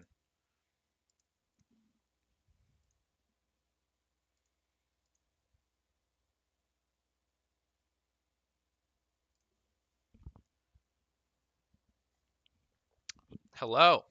How are you? Yeah. That is me.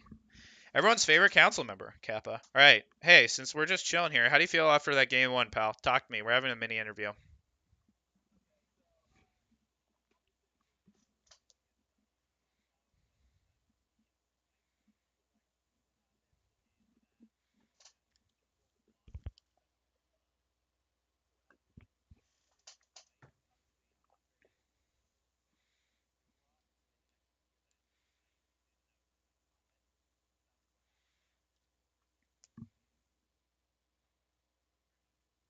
Happens to everyone. Oh, wait. Hold on. Stop. They can't hear you. They can't hear you. I don't know why. My desktop audio is muted. Guys, my boy dropped the chalupa, just had the most big brain things. He just proved a couple theorems, and he said that his team trolled him, and he missed smite because his team sucks. That's what he just told me. Hey, but I don't know why I can't hear you. My desktop audio is just gone. Any Twitch chat mains in the chat, please help. I don't understand what I'm doing. Unless you want to host Chalupa. Are you a hoster? Hold on. Your jungle, I can't hear him. Or Twitch can't hear him. Why is life so hard?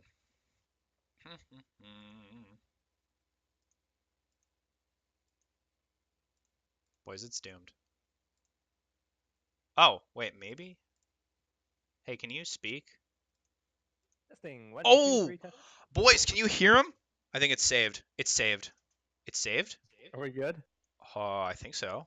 Lads? Twitch chat? Help me out. We'll wait to see what Twitch Can you chat hear says. me? Twitch chat is my best friend. Twitch chat, if you can hear Chalupa, type hashtag sadboyswin in the chat, please. Thank you. They haven't typed anything. He's low. I'm very low. He's low? I'll bump him up. I'll bump him up. All right. I think they should hear you a lot better now. So I think we're R. Okay. Yeah, we're R. We're ready to rock. We'll resume the interview during the Yeah, in the awkward spectating. 3 minutes when we have nothing to do. Yeah. Let's do it.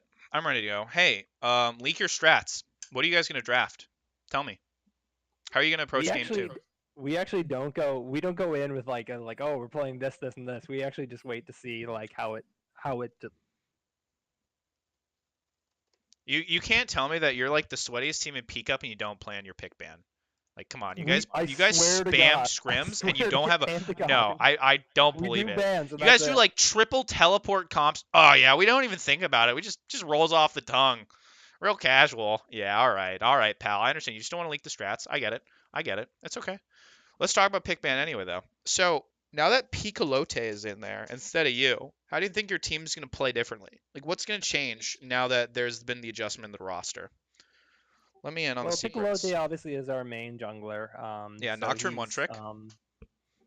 he does have a few other champions, but he's obviously a lot more familiar with the team, has better synergy than I do with the rest of the guys. For those that don't know, I'm Sentinel super sub, so I actually play all 5 roles. So whenever Pog. one of the 5 starters isn't there, I fill in because I'm Pog. only plat 5, so therefore I don't like screw us over in LP either. Nice. So each of these guys are better than me at their individual roles. I don't know. I So thought the Jax worked fine. I was a big fan of play. But yeah, now we'll talk more about that later because we're gonna talk about pick ban.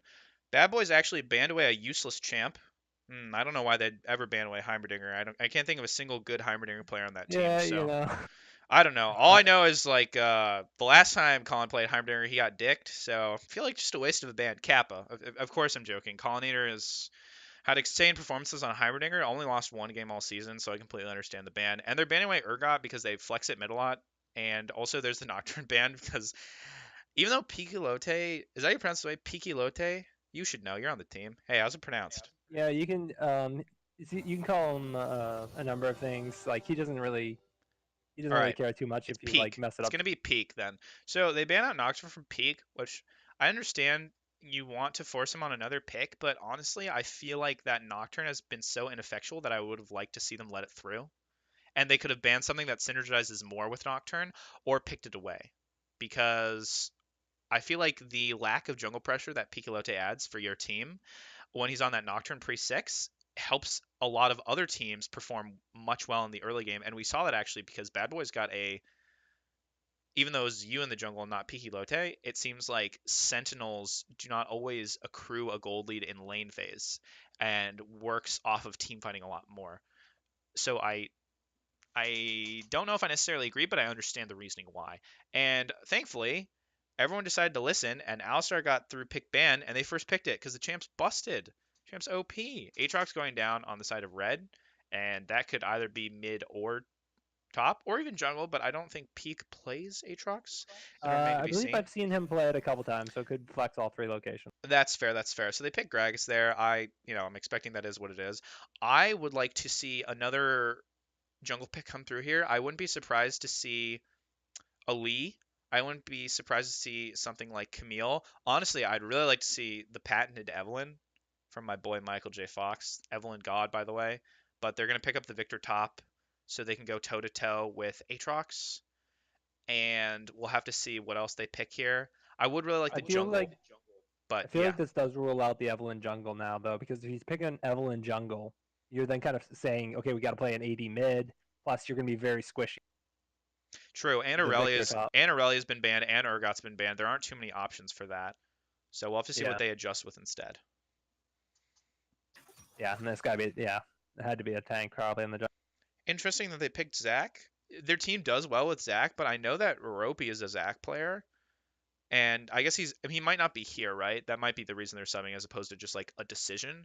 But I would think that they would focus more on the strengths that Michael J. Fox brings to the jungle. I mean, I'm not saying Zach isn't out of his play style, but there's a certain way that Michael J. Fox plays, and I feel like if they wanted to play him, they could pick more around that. But I think that Zach is an okay pick here, especially with Alistar being gone. That's such a large counter to Zach, and the Thresh getting picked up because the Flay is easy to peel Zach away from the dive. But we'll just see how this pans out in the second band of rotations, where they're definitely going to be pinching mid. TF going down Yeah. is an interesting pick as well, but Interesting, interesting bands here. We didn't see an ADC picked up by either side in the first round, which is very unusual in the current state of the meta. Usually, you do first pick or get that ADC early. So that's kind of interesting in that regard. yeah, that is peculiar. And I honestly, even though there are no ADCs picked up yet, Uh, interesting Swain ban as well. I understand why, because Pickaxe has done very well on Swain in the past. I feel like if they're terrified of the Swain, you either have the counter matchup because you have two Swain mains who understand how the champ works and can play around it, or just pick it yourself. But again, like you mentioned, they don't want to have such an magic damage heavy comp. All three of the picks they've chosen do magic damage.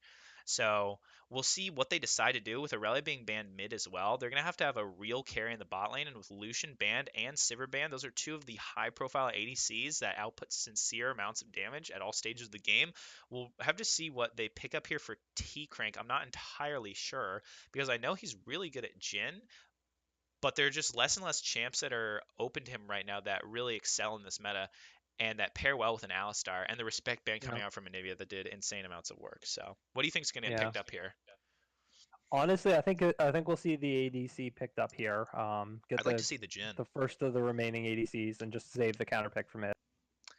because other I than feel like Kai'Sa, I don't know what other ADCs are viable right now that could fit well into the comps. I'm not familiar. I'm running I out of feel like options.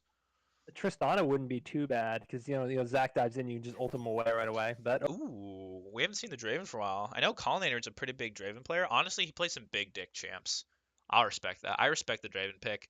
Stand aside will help himself free free up his opportunities to play around the Zac as well. If he just reacts fast enough, he should be fine 10 out of 10. And that also puts the onus on T-Crank's pick because a lot of those champs that are strong in lane, or at least can make it through lane, are good. Except for I forgot about the best one in the game. Xayah went through. Whoops, that's a real champ that exists. So now it's just on my boy to pick something mid. He doesn't have the counter. I wouldn't be surprised to see him like LeBlanc, something that's really strong in lane that doesn't have too many things that can shut it down. But they could be just moving the Victor mid if they're hovering the Shen for real. But I do expect something to see like the LeBlanc mid. But we'll just have to see what he picks. Oh, he's just gonna Xerath. blind the Xerath? I mean, he's a god at the champ, so if it's not broken, don't fix. yeah, Don't he's a don't god of the change it. champ, so why not pick it for himself, Yeah, right? that was so painful. Even I was getting chunked pretty hard, and Yeah, I was pretty. I really like, I really like when he picks Xerath. Fun fact, because I don't think we know each other too well. Last season, when I was playing mid lane, when we would play against them, it was funny because on blue side we would first pick Xerath because I am a Xerath one trick, and then when they were blue side they would first pick Xerath, and it was just like whoever got Xerath won the game. It was so funny. It was an interesting like back and forth. But Caston's locked in as the final pick for red side, and now we've got our team comp. So Chalupa, This I gotta ask you, what do you think? Just eyeballing the comps, who's got a more easier composition to execute? And then also, if you were playing in the game, what team would you feel more comfortable on looking at your picks versus the enemy team's picks?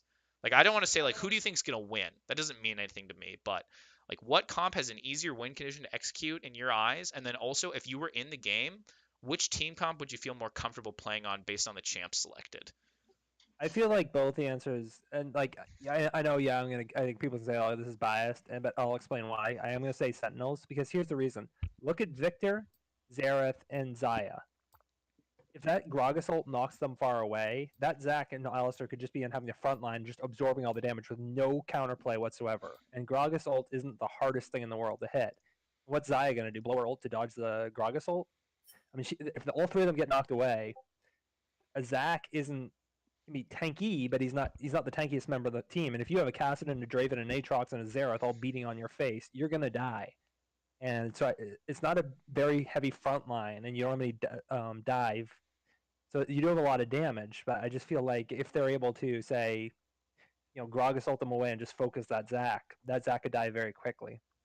All right. So I do feel like that's very very easy to do. And then if you lose Zac, that Cassidon could quickly get in the back foot and do a lot of damage. Now, if Zac's able to get on there and say grabs the Draven, pulls him into like a Xerath stun, then yeah, whoever he is able to get there is going to die. It's really this match comes down to the junglers, and it's going to be who can land the better combo. Can Gragas knock them away, or can Zac grab like the Draven and pull them into the team? You know what I mean? Yeah, I'm going to play devil's advocate because arguing is fun. I'm going to say actually I favor the blue side comp more. And here's why. Just say two words. Xayah, Alistar. Champs are the best in their individual role in that position. And you did say it comes down to the junglers, right? And I will say Sentinels has drafted a really nice comp to stop Zach from getting in, right? They have Gragas Body Slam, Gragas Ult, they have Thresh Flay, right? So they have opportunities to push the Zach away, but really when it comes down to it, it's much harder to execute that than you think. Zach flies in across the map, you can't have everything warded. And from what we saw last series, the supports understand that they need to get that vision control, but they die doing it a lot trying to. And so while both teams, usually whichever one is in the lead, have those neutral objectives locked down, the enemy jungler's jungle is not lit up appropriately. And that's going to be a problem for them when they play against the Zac, because when you're up against Zac, he just flies in from anywhere. So if you don't have those aggressive wards placed, he's going to be able to take you by surprise and you won't be able to react in time. And if Zac just gets one good goo engage, flingy mode. I don't know what the ability is called, but if Zach gets one good E onto their team, a last slingshot. There it is. If he gets a good slingshot into them, Alistar combo and the Xayah feather, they're doomed. It's over. Like there's no amount of peel that's going to be able to hit the damage appropriately on those teams, but I will say that I completely see where you're coming from on the side of red, being able to dive that backline if you can separate the tanks from the immobile mages in the solo lanes especially. Like that's just cake for Aatrox and Caston. There's no way they can escape them. And if the solo lanes on red get a lead, it's going to be almost impossible for blue to win. However, I feel like the engage, as someone who always talks about engage, the engage for blue side is much more reliable. Alistar combo is, while not guaranteed, a lot more reliable than fishing for a Thresh hook or looking for a Gragas engage, especially early because Gragas takes a long time to get the tanky stats he needs. Vaughn, when is the playoff bracket made? After tonight, pal. It's coming Now, up. one thing I will. Hello?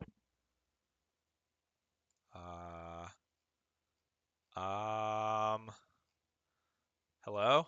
I can't hear you, Chalupa. It's doomed. Oh no. Everything's going wrong. Chalupa! I can't hear you!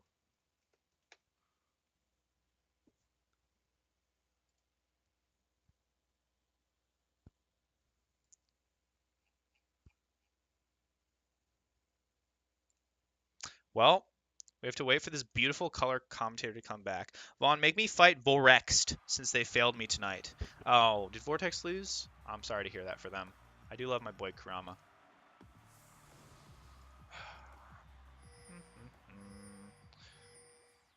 Chalupa! Chalupa! I think it's Peek Up. Hello? Can you hear me? Yes. Oh, I think it was Peek Up. I think it was the Peek Okay. Up Discord. All right. Please, I didn't hear anything that you said, by the way, as soon as we loaded in. So how about you talk about what you're going to talk about, and I will be right back. I got to help my roommate with something as they go for this sexy 5-minute fade. It's all you, pal. Okay, so what I was gonna. Oh my god.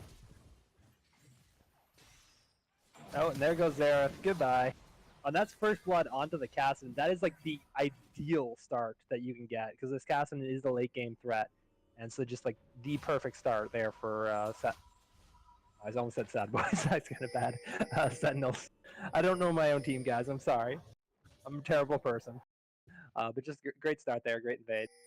So one thing I was saying is that if Zach does get in and is able to land that, Piccolote, if he has the reaction time, can Gragas ult Zach in the opposite direction, so away from his team, and then knock him further away so Zach can't drag them back into range. So that is another option. This could go two different ways. So all in all, we'll look across the board here. We did see a Dark Seal and Corrupting Potion, and so that's an even better start because now there's some stacks on the Dark Seal. So obviously one of the other matchups that we're going to be watching is in this bot lane. Can the Draven get the stacks turned in before... and how much farm can this Aatrox get before the Victor pokes him? Yeah, I'd actually like to chime in on that. Thanks for holding it down, by the way. It's interesting to me that Gragas started bot side because I want to elaborate on that point you just said, right? It's all about the Draven cash stacks. In this meta, we know that Krugs are super good for magic damage junglers. even though Aatrox doesn't really want to give up that level 1 potential Book he mid, has. book mid, book mid, Oh book mid. shit, that's a nice E-Flash coming in from Gragas. They're already pressuring J Radius. He has no heal. Heal's going down as well. Michael J. Fox comes in and saves the day though. Nice disengage coming in from there, but my boy Charlie Smells has to burn the heal off a nice E-Flash engage from Piki Lote, and Artie, I really like that because he has Artie more jungle presence than I've seen in the last series he played. That was a really good early engage coming out from him. Thanks for drawing my attention to that, pal. Yeah. Well, what happened is actually when that fight broke out, Xerath hit 2 and Cassidy was. So that was the reason that they weren't able to kill him, and the reason Cassidy was went. Interesting. Oh, and the hook lands down. That's nice. Double flay as well. T-Crank's going to be taken pretty low, but actually Memo has to force Thresh to burn the flash off of that headbutt into the tower there, so. We do also have an Infernal Dragon as the first dragon of the. Yeah, so that just brings me to the point I was trying to make. I really want to see Gragas start red into Krugs because he could have done that really effectively, and then path down, even though he made a nice play mid, I'll give him that. Oh, interesting little route going down there on Collinator. Woo, flash going in. That's a nice play. It stops the headbutt from Collinator under tower and saves Collinator's sums. That was a really, really nice play coming out from Thresh there. That was really key for the lane. That was great. Memo's flash now is down, and Collinator didn't have to burn any suns, which is huge. That was a really good play going out. Oh, and they were able to spot the Gragas. Gragas is going to go top lane as well. Waits for the flash. Oh no, he missed. Close. It was a timing by milliseconds there. Timing by milliseconds. Yeah. Josiah holds the flash just long enough that he fakes out Piki Lote. Honestly, it's a 50-50 at that point. It's just like, do I wait for the flash? Do I go for it? Do I secure the W route with Aatrox? I get it. Zach's also posturing on the top side of the map as well, so we might see an early 2v2. They know he's there, though. The Mia ping's going down on Gragas. Even though there's no vision, I'm sure that they're aware that he's there. And now there's going to be a small skirmish going between the junglers as Aatrox tries to successfully farm under the tower against the Cancer that I'm sure Victor Top is as a melee. And Zach's just going to elastic slingshot out. And one thing getting back to that level, the fight in the early game, I think the reason they did that is because Xerath's flash. So it was a very gankable lane. And had they been able to kill the Xerath again and gotten another kill to that Cassidy, then that's a very scary early game Cassidy. So when I was gone, did they get an invade off and kill Xerath? Yes, they got they got the kill, got it onto Cassidy, and forced the flash out of. Yeah, they forced flash in a mid. That's actually huge. Wow, I'm sad that I missed that then because that swings the game entirely differently. Because Bad Boys, no diss on the players, but if anyone says that it's not the Charlie Smells and Friends show, they're kidding themselves because Bad Boys mid laner is the win condition for their team, and if they shut that down, I never see them ever winning the game if Charlie's put so far behind he's not as much of a factor as he was last game. Because if we remember, you would really remember because you played in it. It was literally Xerath just destroying you guys at the end of every fight. After you go like you went 2 for 0, 3 for 0, and you're like, oh, we got it. Let's try to do something. Arcano Pulse. Oh, Canopulse. Oh, well, there go our carries. We're dead. Okay, let's just reset. Yeah. So the number of times when I wanted to I was looking to Q on top, Q flash E on top of the Xerath, and I couldn't. It was. Oh, we got Weishmi actually just destroys Victor before I can even start talking. I want to let you finish there, but the damage comes out way too fast. No. Yes. Nice E-dodge there as well. And Gragas shows up just in time, so J Radius can't, even though he's not level 6, he might have been able to land one more Q, but I was trying to let you finish what you said, and then while I was taking a brief pause, Aatrox damage is actually bonkers with Electrocute, and Zach's already posturing in the bot lane. They don't have the vision control. Neither the E from Collinator or the E from Thresh is going down. That's going to be a 2-man combo as well. Thresh trying to escape. No flash on him. Collinator's able to go, and the hook goes wide as he tries to get to trade in going as Zach backs up. Aatrox is also on the flank here with a teleport going down. There's no flash on the Alistar. T-Crank also has to burn flash. Slightly misses the Qs. Liquid and Fourth does not have hook yet. He winds it up. That's going to be a dead... Oh, that's going to be a dead Zaya, but Zach jumps back in trying to help. That's a huge E going down. Actually, Thresh goes down as well. Collinator has no heal, and this is suddenly going poorly. He got the kill. Collinator gets the Tash in. Michael J. Fox goes down as well. Passive goes down, though. Cell Division is not getting him the kill. Memo is going to go down. He has no mana, and if Zach can't W away in time, this could be a 3 for 3, 3 for 2. That's a huge heal. He's level 4. That's going to be the landed W. I think he's got him with Aftershock and Cinder Hulk. No Cinder Hulk, actually, but... Yeah, but the Draven did get was able to cash in before dying, so that's kind of... Let's see. Yeah, the gold difference is now a solid dagger and boots. So if he's going for that early Stormrazor, then Oh, he's decided to opt in for the longswords as well, but that difference in AD is going to be monumental. If Thresh can start landing hooks on Zaya and is able to successfully keep Alistar from invalidating Draven in the 2v2s, they will be able to hard bully. You're going to look for that lane to push them in, and then have have the Draven juggle the axes and take tower aggro as he tries to poke while T-Crank goes for that CS. So Alistar is getting some vision in the jungle, which I do like because they don't want to get ganked without the summoners. And Zac might be looking for a return gank after those summoners are being burned. Poseidon is actually going to be hit by the W, and he's going to go down as well as Gragas is there for the cleanup. Unnecessary flash, but I respect wanting to get that KP up, and that's going to be another death on the Victor as well, and falls further and further behind. Look at all the gold that's being put onto this Aatrox. So who answers the Aatrox in a split push? Because remember, all the gold went over to Zac. And so this is now a 3-kill, 2-assist Aatrox versus a 0-2 Victor top.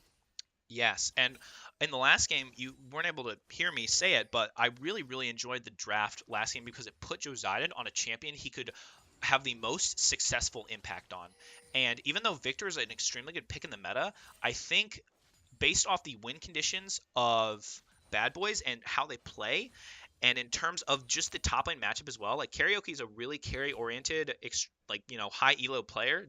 Just the difference in rank alone, I would have preferred more to see Josiah on a tank that could have been a little more useful as the game goes on. Like, if he's 0-2 on Shen, he still has the ability to always make it a 3v2 bot. But now that he's, like you said, behind on the Victor, who can match? Ping's going out actually onto Piki Lote. He has no flash because he wasted to actually top on a kill. This is going to be the CC layering as well. Thresh is coming in, but the Xerath is going to do it, and he's able to sneaky beaky click the lantern in time, which is not as easy as it appears when there's so many fat champs. Colinator also doesn't have flash. Nice flay going down, stops the combo from happening in its tracks. Memo was queuing up the WQ, which is why you only saw the Q go down as the flay happened. So that was a nice disengage and make sure that Piki Lote was able to survive that. And Waishimi is just, bopping away with his almost 1,000 gold lead topside now. And we're going to have to see. Zac's coming in as well, and Thresh does have flash, does not flash the knockup, and is probably going to die here. Oh my goodness, wait a minute. That's the flash out. He actually survives because Alistar is a broken champion and is the most tanky fucker on the planet. And what looked like a pick on the side of red side is going to turn into a 1-for-0 off of the counter gank by Michael J. Fox, who is at a staggering 3-0. So he is going to be a much larger threat in those frontline engage initiations than Gragas would be for the side of red side. Cask the alley question mark. That's what I'm actually, thanks for pointing that out, pal. Gragas did not ult there, which would have killed him. I think it's one of those classic things where, I don't want to steal the kill from Draven, but at the end of the day, getting the kill is better than not getting the kill. Yeah, I think what happened is they thought that Draven was going to live, but then the Xerath feathers being pulled back in, I forget the name of that ability, killed him. It's, we all forget about that. We're like, yeah, I'm good, I'm going to live, and then the Xerath feathers come. So I think that's what kind of happened there. Aatrox having his way with Victor again. Don't think he's going to pull off the dive. Even though he has the ult, I can completely understand because not danger with pings. Zac and Xerath being missed, and we saw the pings coming down. Well, never mind. He does not give a fuck. Flash going out and the W. Zac's going to be coming up as well. The ult is going to go down, but I don't think Zac's W has the range yet at these early levels to get him, unless he just stays in lane here. He doesn't have flash either. Slightly greedy coming out. That's the flash. All Josiah has to do is not die here, and it should be a beautiful 1-for-0 and a shutdown. Nice bait, actually, from Josiah. That spacing was really well executed. So that's going to go into Michael J. Fox. No shutdown, actually, because the death went out as well, but an insane amount of pings going down bot lane. I don't really know why, but it is what it is.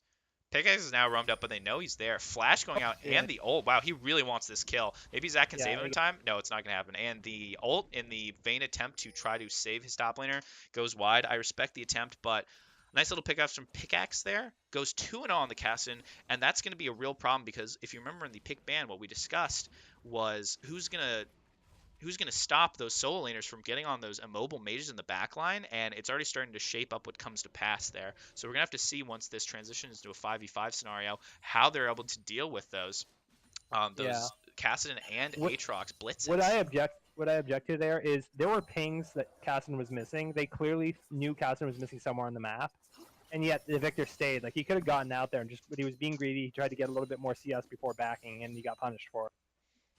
No, I can't really talk because I've gotten caught a lot, but Yeah, it happens to everyone. And, it's almost, 48 CS at 12 minutes is a big yikes. When you're already that far down, though, it feels like I understand when you're playing the game, you're just like, look, I'm already so far behind. Like, if I die for another wave, like, what does it really matter? I understand the mindset, but this is going to be a gank onto Pickaxe, but I just don't see him ever really being able to be caught now, especially once he gets up one more level. Like, he's going to have that rank 2 Rift Walk, and he's just such a squirrely champ.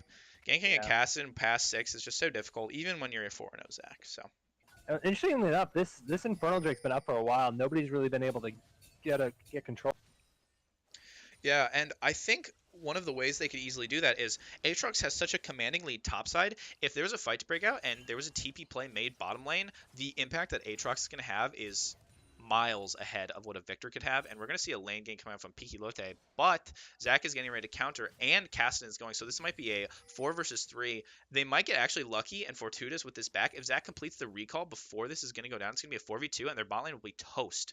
And so that might be what's about to happen. Mia Ping's going down in the bush, so they suspect something is awry on side of blue side as Waishimi just beats the shit out of Josidon. But we'll see if this comes to pass. It looks like they decided to do they're starting instead. Infernal Drake. Yeah, they know Zach's got to get there quick. Yeah, no, this is looking like a free dragon. Good recognition from the side of Sentinels that once the Mia Pings were going down from mid, they understood that Xerath is not going to be trying to roam. Yeah, Zach got there in time. Yeah, but it's not going to go. They pull it out. I expect Piki Lote to nail this. I'm not worried. He goes in. Nice Gragas body slam as well. That's going to be the teleport channel as well. And also Zeradolf going on. Michael J. Fox is going to get a huge ult off the top of the Alistar. That's a 3-man ult going down, but they just don't have the damage yet. Actually, they do because Piki Lote goes down. They're wailing on Michael J. Fox, but I think he still has the cell division up. Victor just channels the TP. He's there as well. Let's see if Collier can get the shutdown. There's a fight going down in the bot lane as well, but Collier is also out of mana. Nice dodge of the E. That's a huge... Oh my god, Alistar's got a double kill off of that. Both went on the fucking Alice. And that's going to be a 4 for 2. And even though they were able to get the Infernal Dragon, the Alistar plus the Xerath damage, that was just insane. Really well played by Memo there, actually. Those engages that they had allowed Michael J. Fox to get that huge ult and set up those free. Yeah, and that's just one of those things. I'm busy talking about what happens, and then someone decides that they can go up against the Aatrox God karaoke, and he gets a nice little consolation prize as first tower's going to go down. This will be first turret, so that's not too... So after all that, it seems like even though the dragon was obtained, it was at the cost of the gold lead. So what's coming next is another Infernal, actually. So I think that if Red Side is able to pick up that second, I'm going to call Worth. Honestly, right now, I would just call Worth in all chat because that makes it Worth. But surprisingly enough, even with the individual leads on the solo laners, they weren't able to capitalize. And again, that's just because Alistar, insane champ. Memo played it extremely well. He's got 2 3-man knockups in that last fight. What I do want to point out is even though the gold lead is even, look where the gold is, like where the actual gold is. It's in the jungle and the support for Bad Boys. Look where the gold is for Sentinels. It's in the top, it's in the mid, it's on the 8. So in terms of the value of where the gold is much better for Sentinels than for Bad Boys. Yeah, actually a filthy 1,700 gold differential in the ADC. That's insane.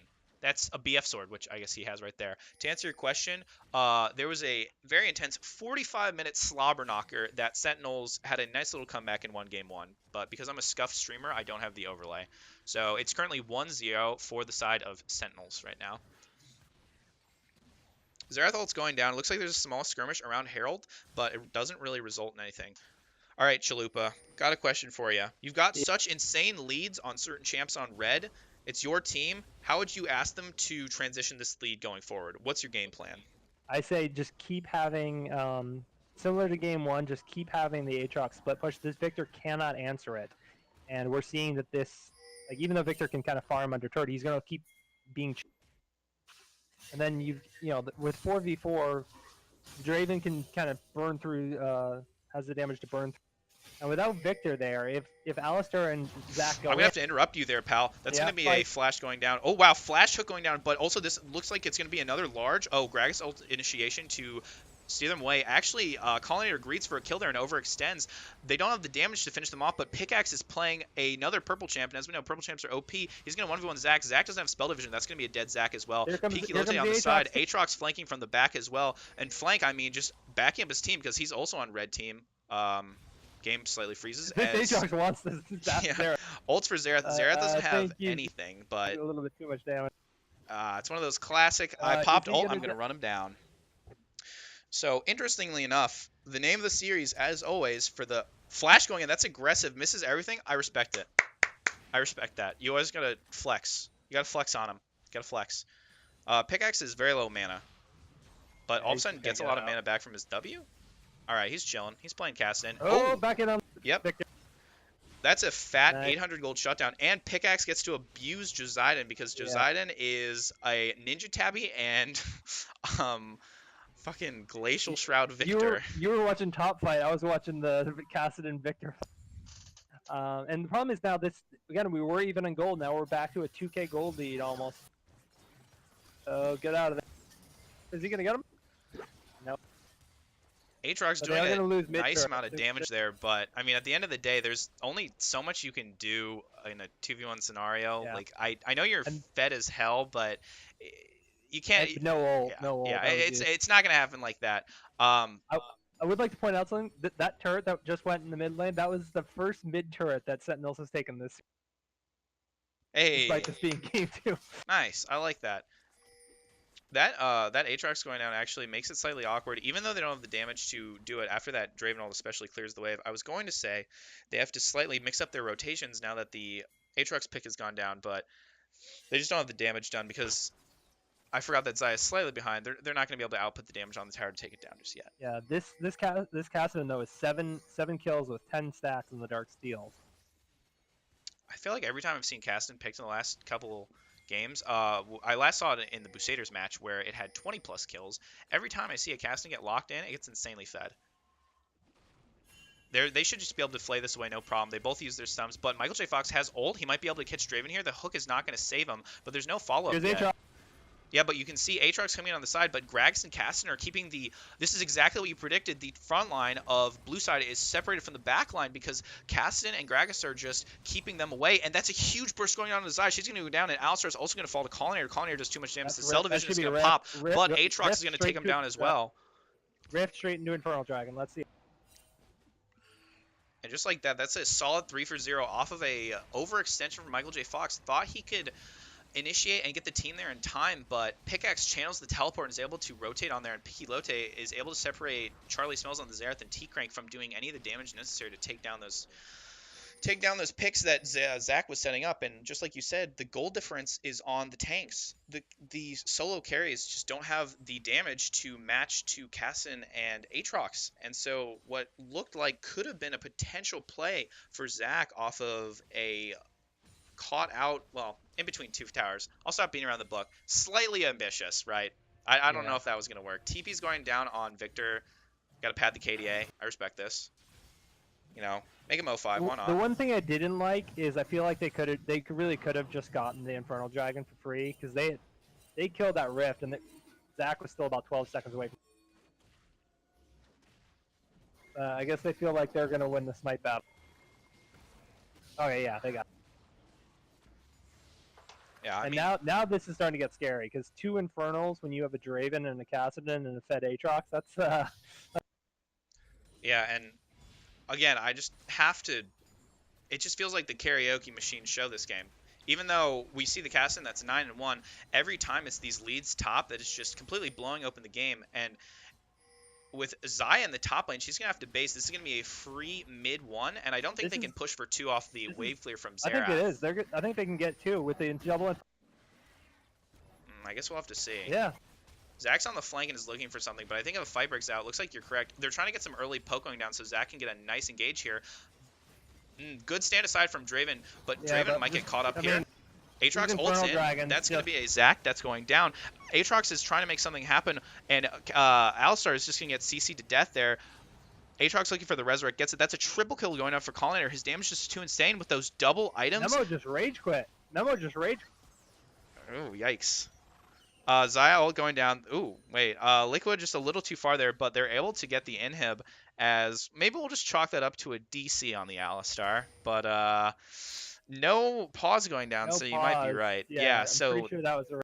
that's a 3-for-1 on the side. And again, the problem that we're seeing that you foretold or forecasted, but puns by the way, that you forecasted in Champ Select was that the top lane, mid lane, and ADC wouldn't be able to match the aggression of the initiation from Zac and Alistar because even though it's super reliable, when they get split up, the team fight's just instantly lost, and we're seeing it time and time again.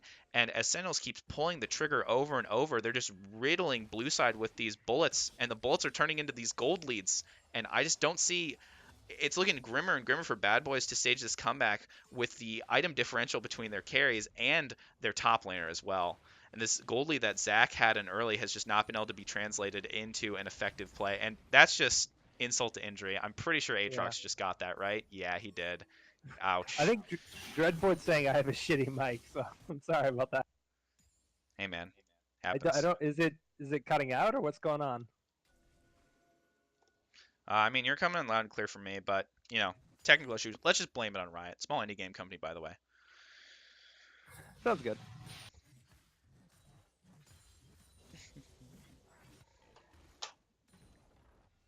Of course, part of it could be the fact that I use push to talk just to try and keep comms clear when I'm there. I try not to use that. Completely understandable. So let's look at how Red Side is setting up right now. So granted, T-Crank may or may not die They're from this. setting up for killing Zaya. That's what they're doing. Ah, yes. I didn't even have time to talk about it. And it looks like Pickaxe is going to destroy Victor, and it's just the domination is coming out. I don't know how they're going to, Michael J. Fox, Alistar going, but Colliner actually is going to get shut down. Nice Zerath ult. He's capitalizing on the CC that they're layering. But wait, Gragas actually ults him out of the Aatrox, and nice flash command from Charlie. Actually turns around that fight really nicely there. Hook landing, but I don't know if Peaky Lote is going to be able to do it. Oh, headbutt back into tower. That was really well played from the side of blue, actually. Championed again by the Zerath God, Charlie Smells, my boy. Thresh going to flash it. Kassadin's going to take this bot turret, maybe even the inhib. Yeah, while we were busy watching what was happening topside, Victor silently fell to a 0-7 performance, 90 CS at 25 minutes. He's just ineffectual. He can't match anyone. That guy's going to get a free inhib. Oh. Oh. Oh. And here's the problem now. You've got double, you got inhibs down in mid and bot. This should be a free drive. Hold on, lads. Flash? The god? Flash? The actual animal. Wow. Alright, Pickaxe is Smurf. I had to rewatch that. Pickaxe is actually smurfing. It's over. It's doomed. I'm sorry. Not trying to bias cast, but how can you not say the game's over after that hypey fucking play from Pickaxe? Holy shit. Yeah, and this is a Death Cap, Lichbane, fully transformed Archangel staff. That hurts when that's wailing on you. Yeah, actually, dear lord. And once he's one level from 16, like, it's just doomed. They're starting Baron, but I literally can't see a way for blue team to contest, but they're going to have to try. Wow, that was a great stand aside from Colin there. The Ignite's going down on Colin, but Kassadin one-shots Zerath. Kassadin one-shots everyone. Oh, actually able to survive, but off of this Kassadin 1v3ing the backline, they're able to get a 1-for-3 going down, and they're chasing Josidon and Michael J. Fox as well. They actually might just be able to end. The respawn times are all 30 seconds. They're looking to posture around. They have a super minion. Yeah, nobody who can clear the super minions. There's no Victor's not going to be able to. He's too. Nope, yeah, it's just Zac. Yeah, he's gonna die. Yeah. And it looks like off of an extremely close game one, they're looking to end here. Zac's going in. He's trying to last-ditch effort here. They're wailing on him. They're not focusing the towers, so the towers are still staying strong. Zac's doing his best to whack, whack, whack. Respawn times are 5 seconds. Zac goes back in, but nice peel coming out. Collinaire is just going to be taking down Michael J. Fox as they focus both the tower and the Zac. All members of Bad Boys are up. Maybe they can truth down. Flash come out from White Shmi, but the CC is going to try to stop them. They're wailing on the inhibitor. We don't know if they have the damage to be able to do this. Actually, J Radios is posturing around trying to hit skill shots. Teleport's coming down for the side of the red team. J Radios gets hit by Hooked, and that's going to be game. A decisive 2-0 from Sentinels, and if I'm not mistaken, that locks them in for 3rd seed. But well done. Whew.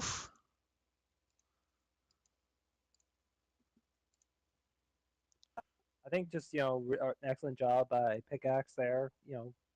They played to their win conditions. They did exactly what they needed.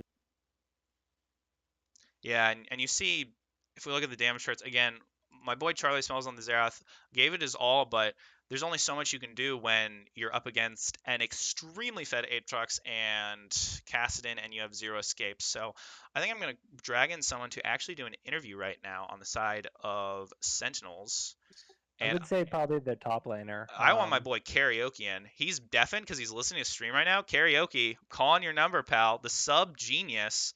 Get in here once you hear it. Hold on. He's unmuted now. I have to drag him across. Oh, wait. We're in a fucking voice call. All right. We're joining Caster Box. All right. Karaoke. Okay. My man. Hello. I'm Let's sorry, talk. that was Let's too talk funny. about. Let's talk about how that series went, huh? I really want to chat with you about how that 2-0 went down. You all right with that?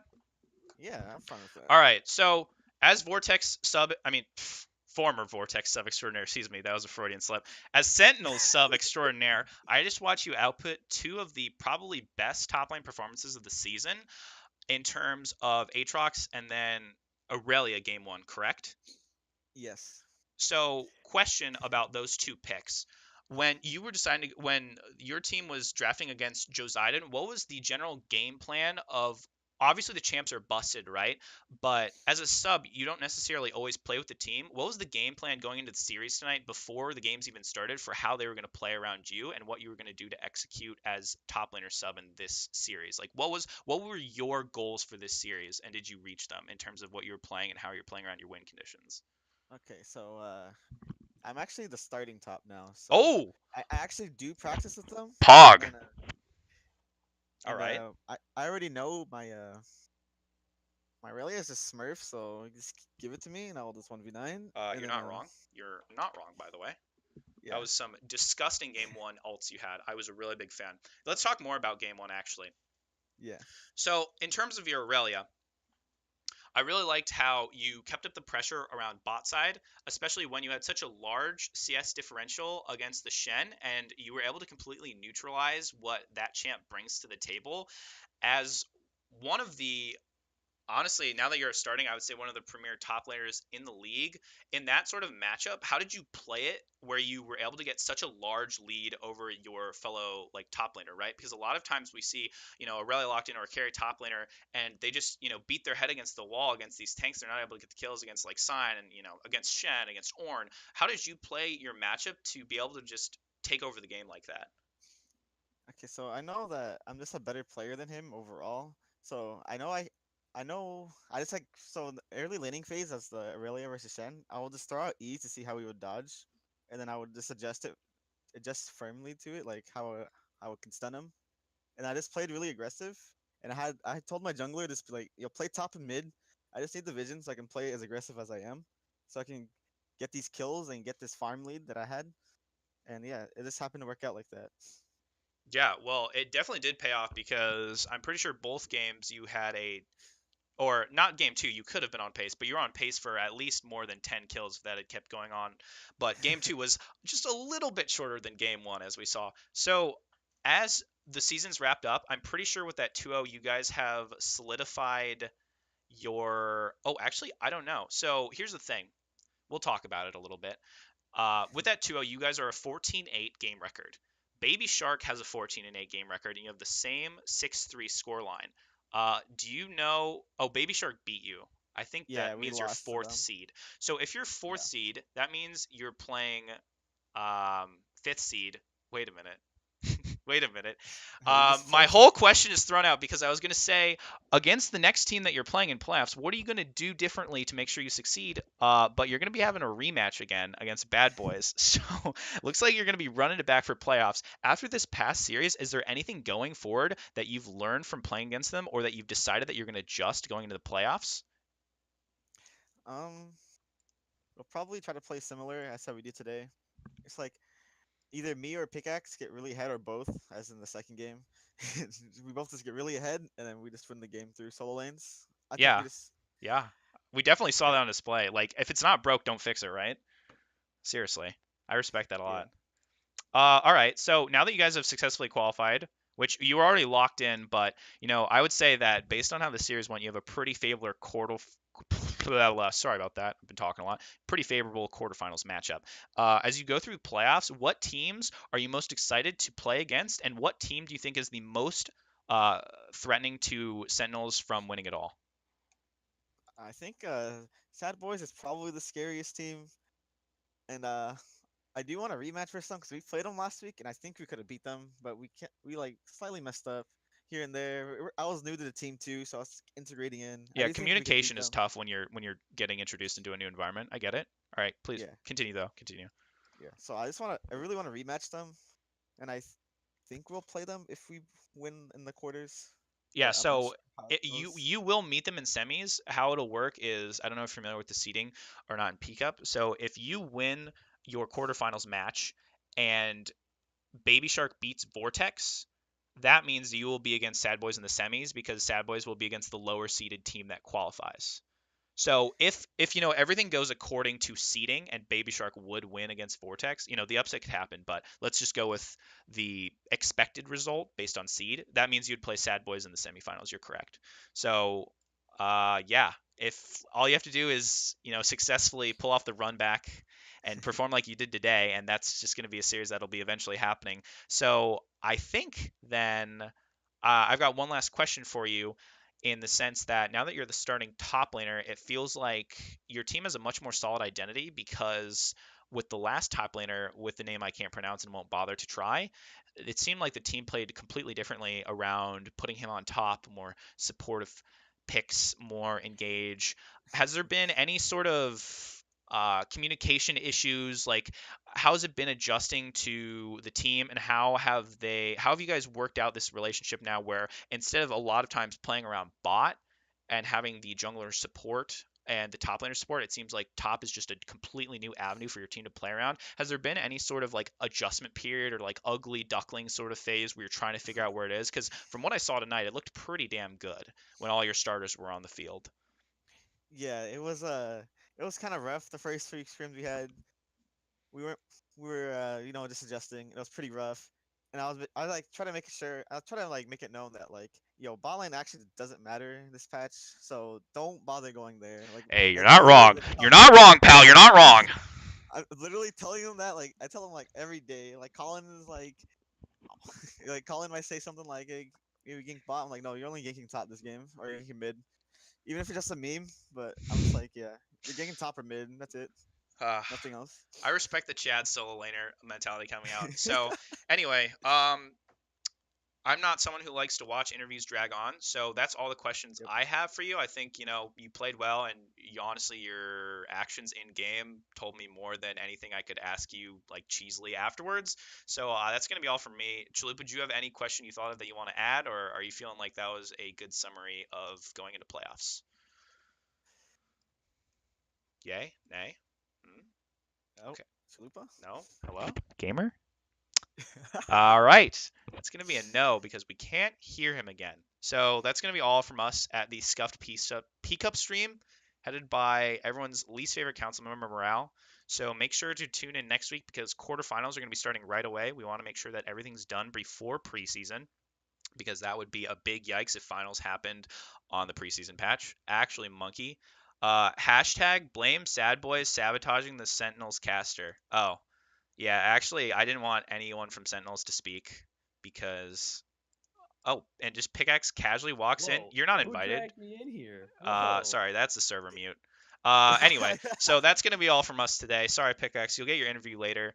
You're also featured on my hot article that I'll be dropping in the next day or so. That's going to prepare everyone. Make sure you read it to get a season summary and also a spicy look into playoffs and some awards. Council abuse, you're not wrong. All right, that's going to be all. Thanks for doing the interview and well played tonight, Karaoke. Yeah, thank you. All right, All right, everyone. Good stuff. That's going to be all peace. from me.